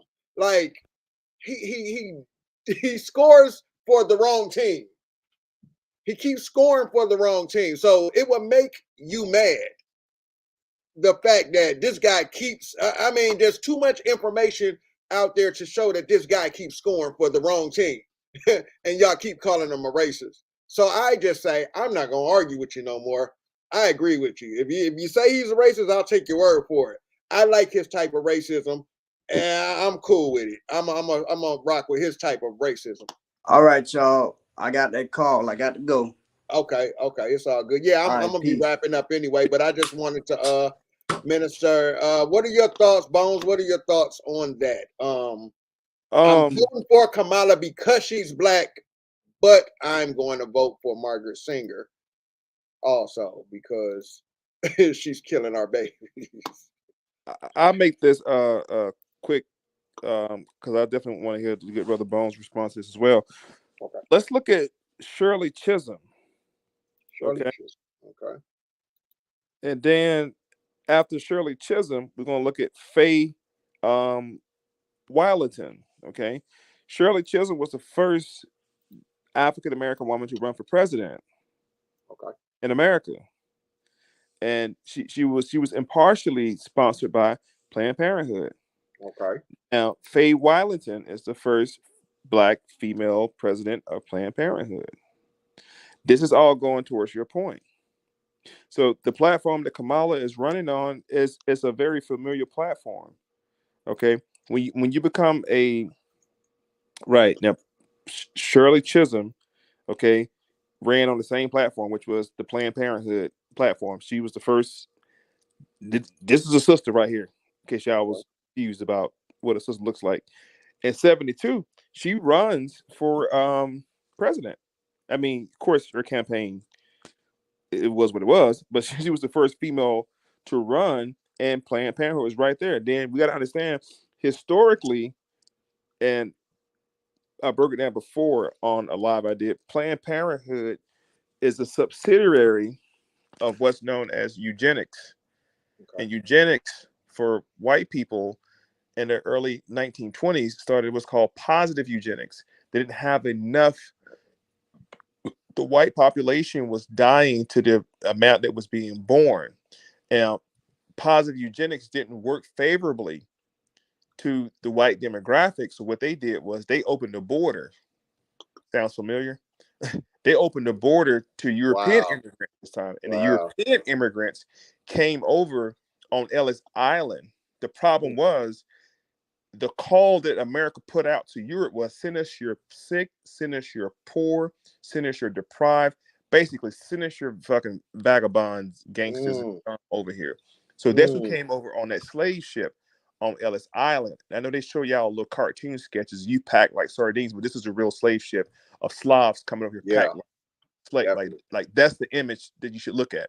But once those immigrants came to these shores, all of them were undocumented, unskilled laborers. That's where you get the YMCA from. The YMCA organization was set up to help white youth to get off the streets and stop gang banging.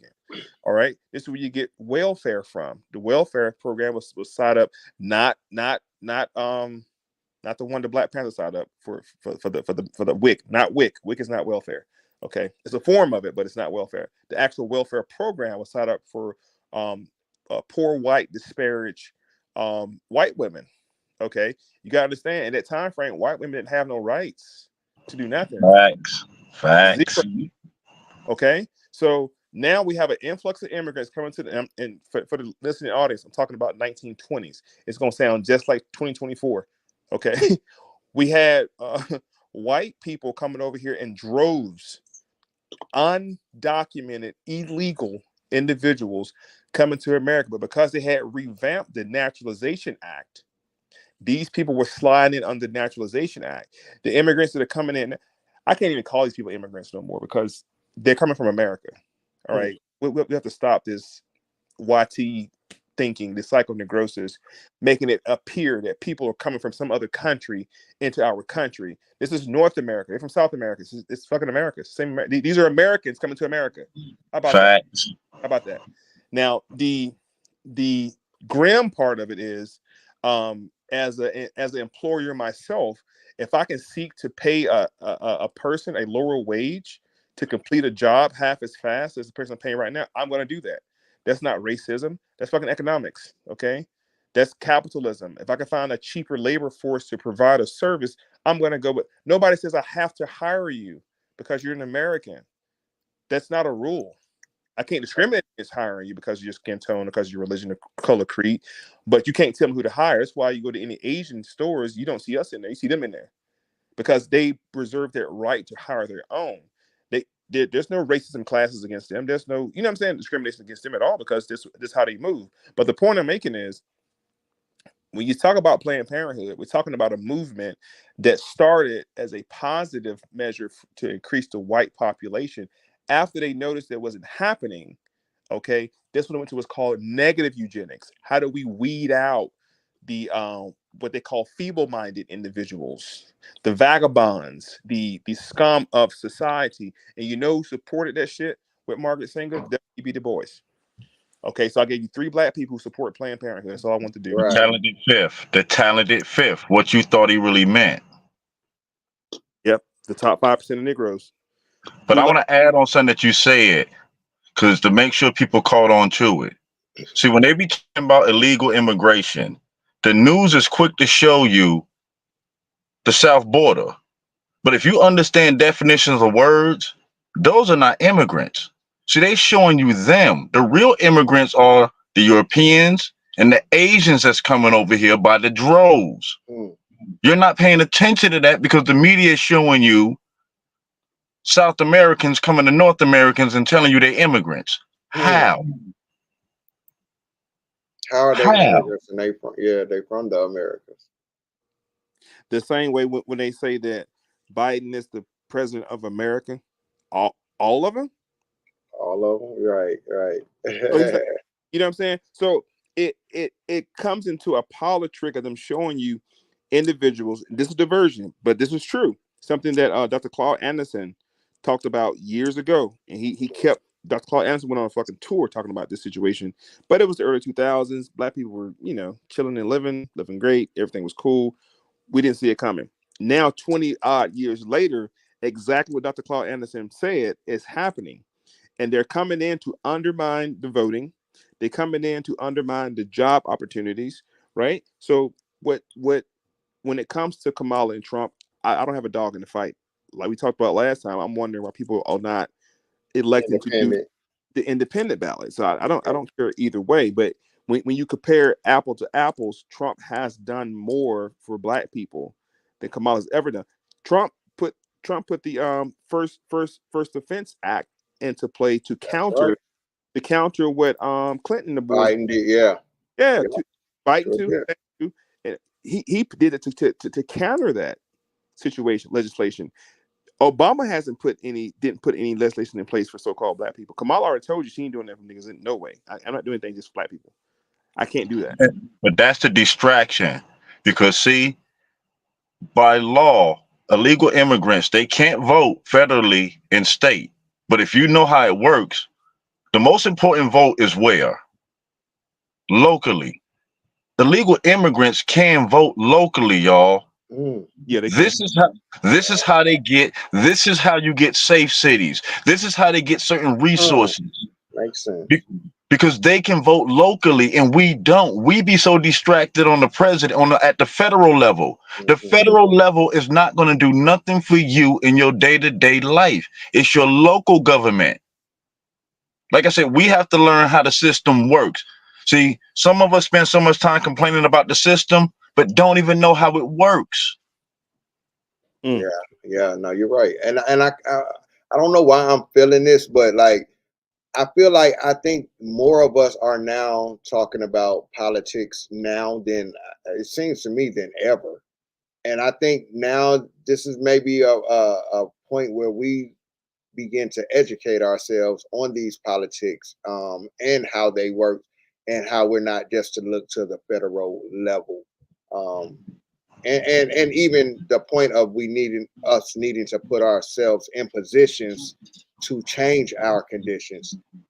That's one of my my things I say to our people. We have to put ourselves in a position to have somebody to vote for, to have somebody that's looking out for us. We got to know, we got to start putting our children through to be our judges and our police chiefs and our whatever.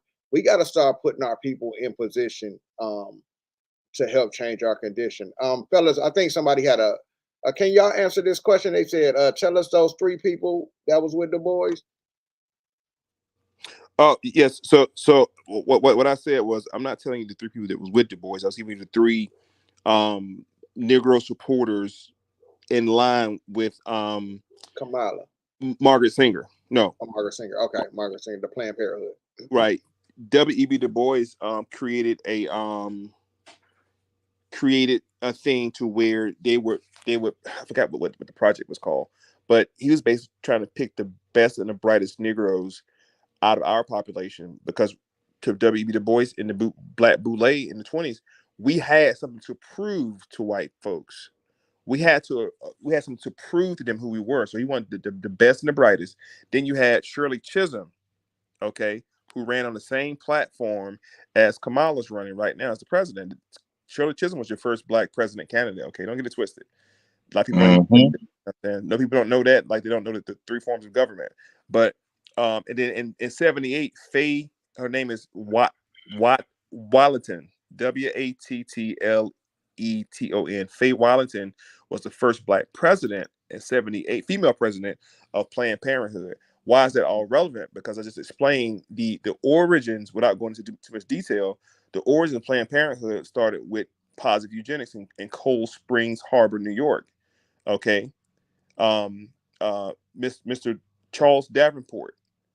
That was the individual you look up, Charles Davenport. Charles Davenport. Okay. Margaret Singer comes on the scene later. Margaret Singer had like a freaking newsletter she was passing around, and it was called the American Birth Control League.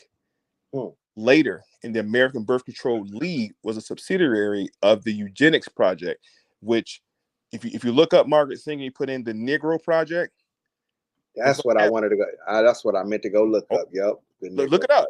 It's going to have Margaret Singer face up there. It's going to say the Negro Project, but that was something that W.E.B. Du Bois created for Negroes. And don't glance over the 70s, because at the 70s, when you get these faces that's looking like you supporting this, what else is going on? You're getting the music and entertainment telling you, say it loud, I'm black and I'm proud. This is programming. Again, they get you so comfortable with something to where you willingly pick your own demise. Nah, that's real. That's real. But those are just symptoms of psychoneurosis. And for your audience, you ever heard that word before? Look up the word psychonegros. It was coined in 1960 out of what was called the Negro Bible. And psychonegrosis it's a condition. Like you won't find it in DSM-5, but it's a psychological condition that Negroes have from their encounters with foreigners. Like we think like them, act like them. We lobby what they lobby. Oh no, the world coming to an end. No, their world is coming to an end. Don't get. It's like the field Negro and the house Negro. Malcolm said we got too many house Negroes who are becoming uncomfortable, upset that Massa House is about to burn down. When the field Negroes out in the field, like, well, shit, we straight out here. We know how to grow our own food. We're a community. We stick together. We're gonna be straight when the house burned down. We don't care about that shit at all. But there's too many liberal Negroes, too many conservative Negroes, boule Negroes, and gatekeepers that are about to get burnt up with Massa. Okay, and that's why I say look at the whole thing with Diddy and the boys and stuff like that. But I'll say this right here and end with this. Just pay attention to what they're not saying. Pay attention to what they're not saying, and trust your own instinct as this shit plays out for the next 90 days. Okay, trust your instinct, because I told my lady as soon as they announced that second moon situation, I said the ocean about to go crazy. This is about 3-4 weeks ago before the hurricane got announced. Wow. If the moon controls the water, we got another one coming. Oh, the water about to go crazy. If that's the case, like the moon controls the water, they say. So okay, cool. Or the tide. Sorry, the tide. Well, the fact that we're about to have another object in that same gravitational pull, but with our satellite, our moon, the ocean about to go crazy. And the same week they announced the 2 moons are going to be here visible, that's when all the hurricanes. Wow. So just pay attention, y'all. Pay attention, family. I yield the floor. No. Hey, listen, man. I'm getting ready to wrap up, man. Hey, man, I always love when you two brothers, show up for me, man. Y'all know I don't know everything, so I like to bring the brothers on that can, and the sisters that can help educate our people on some things. I learned a lot tonight, even dealing with the strike. I didn't know much about that. So, man, listen, man, you guys are great. I'm gonna let y'all have the last word, and then I'm gonna get up out of here. You guys, I'll be off the scene for the next 3 days. Y'all know how I work, man. So I'll be off the scene for the next 3 days. But I'll be checking in, with some of my people, man, and that keep me up on what's going on. Minister information, let them know where they can find you at, man. Let them know what you got going on. And Bones, you can follow up after that, and then I'm out of here.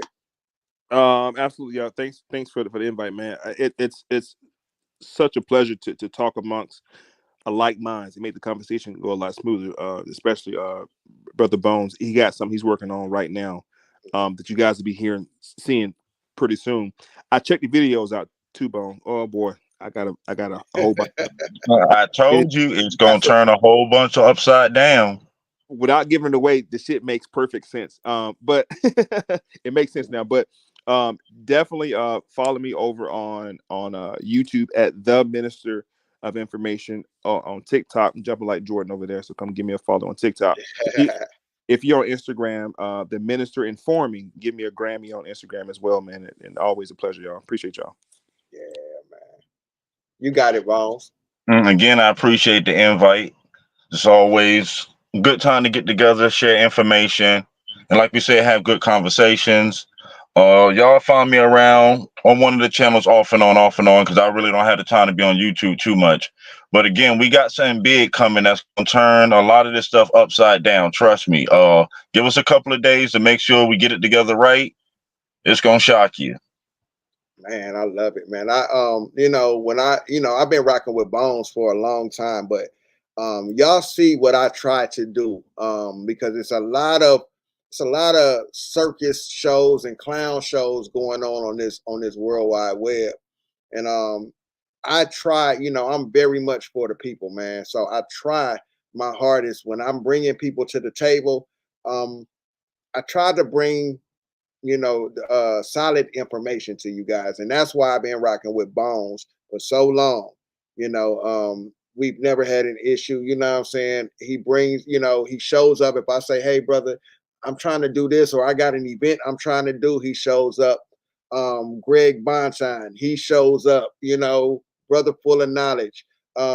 Eli Taylor, he helped me through the whole religion phase, and I brought him on over into the the American Indian information. And then we all linked up with the Minister of Information. He's brought me over on Crumb TV's channel. He's brought me over on his channel. And I appreciate it, man. So these are the brothers. You got my sister DeWanda also. These are the brothers and sisters I try to stay solid with, you know what I'm saying? Or keep around me, man, because we see the circuits that goes on. We see the games people are playing with information for their own personal gains. And I don't want to do that to y'all. So when I do bring people to the table, I try to bring solid people, so when you see them, even if you follow them to their channels, that they have solid information. I haven't had a chance to holler at the one brother yet, but I like also the research guy. I haven't had a chance to talk to him yet. I've reached out a couple times. I wanted him in for season 1 of our story. Didn't get him, but I guess in time things will happen. I like that brother's information too. I just want to show y'all that there are other people. Even the minister said, hey, he doing his thing over there on TikTok.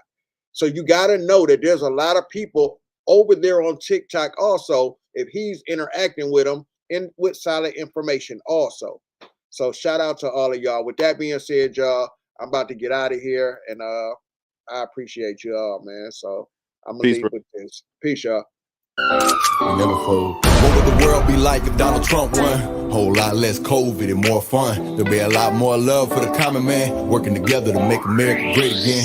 How's a small town business owner supposed to win when almost everything he makes goes to Uncle Sam? Politicians get rich, or middle class get taxed. All that white supremacy, we don't stand by that. So I don't understand when they say he don't like blacks. When he free Lil Wayne and Kodak Black, people losing their jobs because they won't get backs. They'll suspend you from school if you take off your mask. Heard they killed the Uber driver at the red light. Seen the story on the news watching last night. News anchor say the killer was a drug addict. Joe Biden here giving free crack pipes. Trying to take away our guns, give us heroin. Treating half the population like experiments. I know Trump was an asshole, arrogant, but looking back, he was a damn good president. Love Trump's hate, love Trump's hate. Faith Trump's fear, faith Trump's fear. Unify race, unify religion. I finally feel the revolution is here. Love Trump's hate, love Trump's hate. Faith Trump's fear, faith Trump's fear. I still wonder what the world be like if we had a strong for more years. Eminem took a knee during the Super Bowl act. Some say it was for Tupac, some say it was for Cap. As far as his performance, he absolutely snapped. National anthem wasn't playing, so I saw no disrespect. Joe Rogan used the N-word on his podcast, but he keep it so real, Snoop gave him a G-pass. I understand that this land has a deep past. I'm truly sorry, had them crackers used to treat blacks. Native Americans were here before Columbus, so the truth is they the ones who discovered this country. I became a sponge to the information I studied. The whole pandemic was all about making money. Sell a vaccine, if that don't work, sell another one. If that don't work, sell a booster in another one. Corona played out, so they changed the name to Omicron. I see through the bullshit, I know I'm not the only one. Create a bright future for my newborn son. Educate him about the world while he's still young. I tell him Trump was a douche who was arrogant, but that man was a damn good president. Love Trump's hate, love Trump's hate. Faith Trump's fear, faith Trump's fear. Unify race, unify religion. I finally feel the revolution is here. Love Trump's hate, love Trump's hate. Faith Trump's fear, faith Trump's fear. I still wonder what the world be like if we had it strong for more years.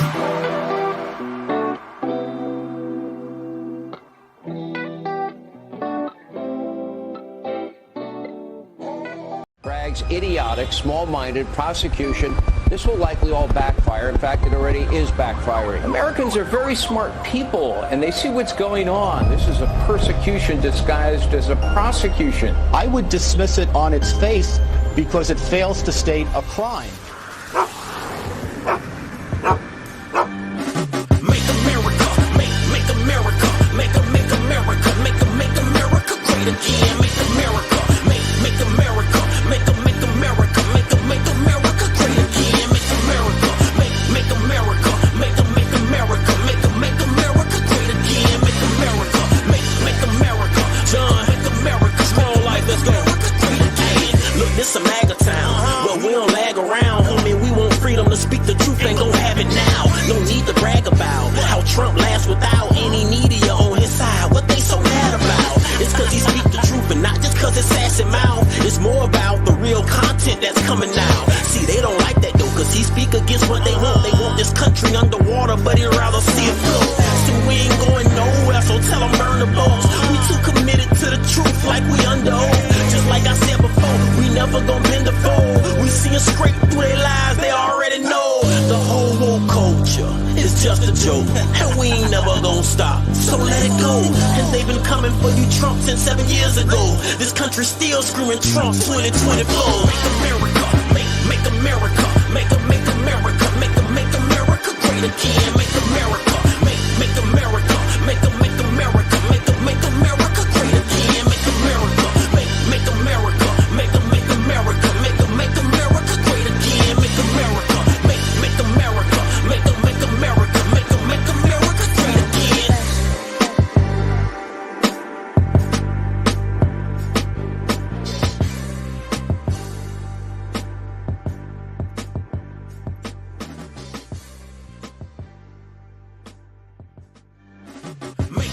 America, make America, make America, make America great again. Make America, make America, make America, make.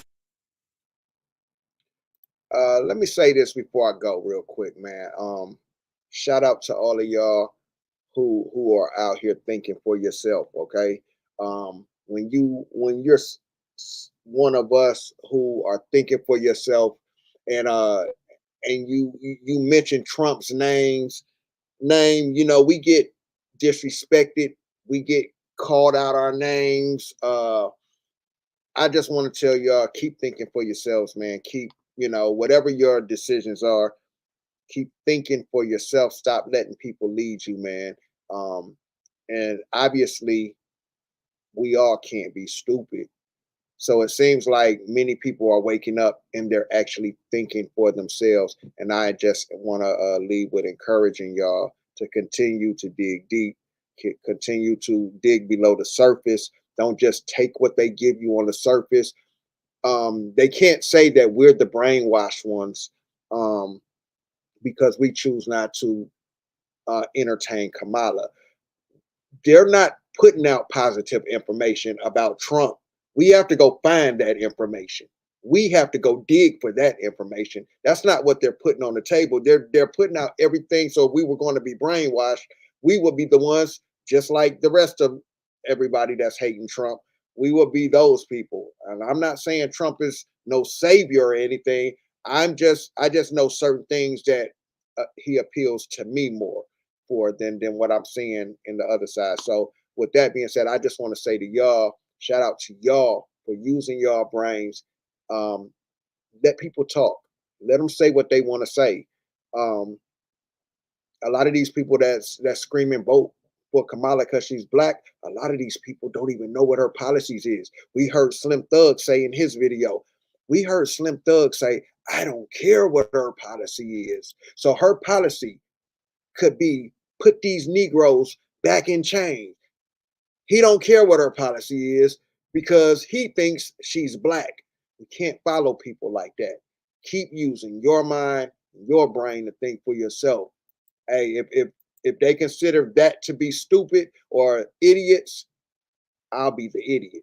I'll be the idiot. Okay. Many of you are black sheeps. You're black sheeps. You're indigo children. You're not gonna fit in with everybody else. You're going to walk alone. So with that being said, I support y'all. You know, and shout out to y'all, man. I just wanted to say that before I go, man.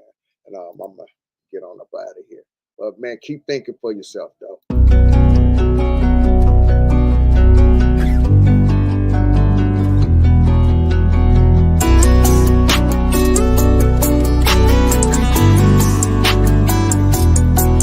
I went and got this shit out of the mud. No, I wanted all my diamonds on flood. Damn, more money, man, problem. Solving with this chop. I come from a misunderstood. No, I came out the dirt. If I give you my time, I'ma give you my all. No, I'm putting in work. Got my finger on the trigger, my eyes on the prize. Made the room move and these beats you get hurt. I'm like, tell me what you want. You gotta tell me what you know. Rolling up, she got me stoned. Came out the mud and now I'm known. I fucked up all my life, I know I was wrong. Tryna paint a little picture of me like Mona Lisa want me gone. But I can't go. Got the wood with the grip, I'ma leave his head blown.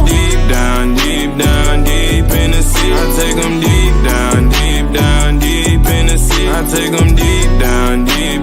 deep in the sea. I want it all, I ain't going for nothing. I want that you get the best of me. Yeah, I want some man to do, make plans, boo. Took to the streets, but that's old news. Got a couple pieces on speed dial, shit pop off, I call too. Then walk off, got the sawed off, come back with it, then saw's all. I'm back in it like a saw gone, that's recipes, my pop off. Till I see you again one day. How you got took while I stepped in the gate? Whole town got hooked, so I reel in the bait. They ain't asked me to eat, still I got me a plate. They ain't asked me to be here, this where I stay. Got a problem with it, make a fade, a mistake, like I'm on a prison break in. Lock up the guards in the water, pick a lot, time to fit the cat here. Picking the lot, flicking the stick in the rock, bricking the block, wrist hurt a lot. Ain't got no time for the flop. Athlete ahead of the car, soldier on wires, packing the heat for the flock, racking up peace for the pot. Do it regardless, bitch, you know we the mob. Run with the ruthless and heartless. I went and got this shit out of the mud. No, I wanted all my diamonds on flood. Say I'm on money, man, proud. Solving with this chop. I come from misunderstood. No, I came out the dirt. If I give you my time, I'ma give you my all. No, I'm putting in work. My finger on the trigger, my eyes on the prize. Make the room move and these bitch, you get hurt. I'm like, tell me what you want. You gotta tell me what you know. Rolling up, she got me stoned. Came out the mud and now I'm known. I fucked up all my life, I know I was wrong. They tryna paint a little picture of me like Mona Lisa want me gone. But I can't go. Got the wood with the grip, I'ma leave his head blown. Deep down, deep in the sea. I take them deep down, deep in the sea. I take them deep down, deep in the sea. I want it all, I ain't going for nothing. I want that you get the best of me.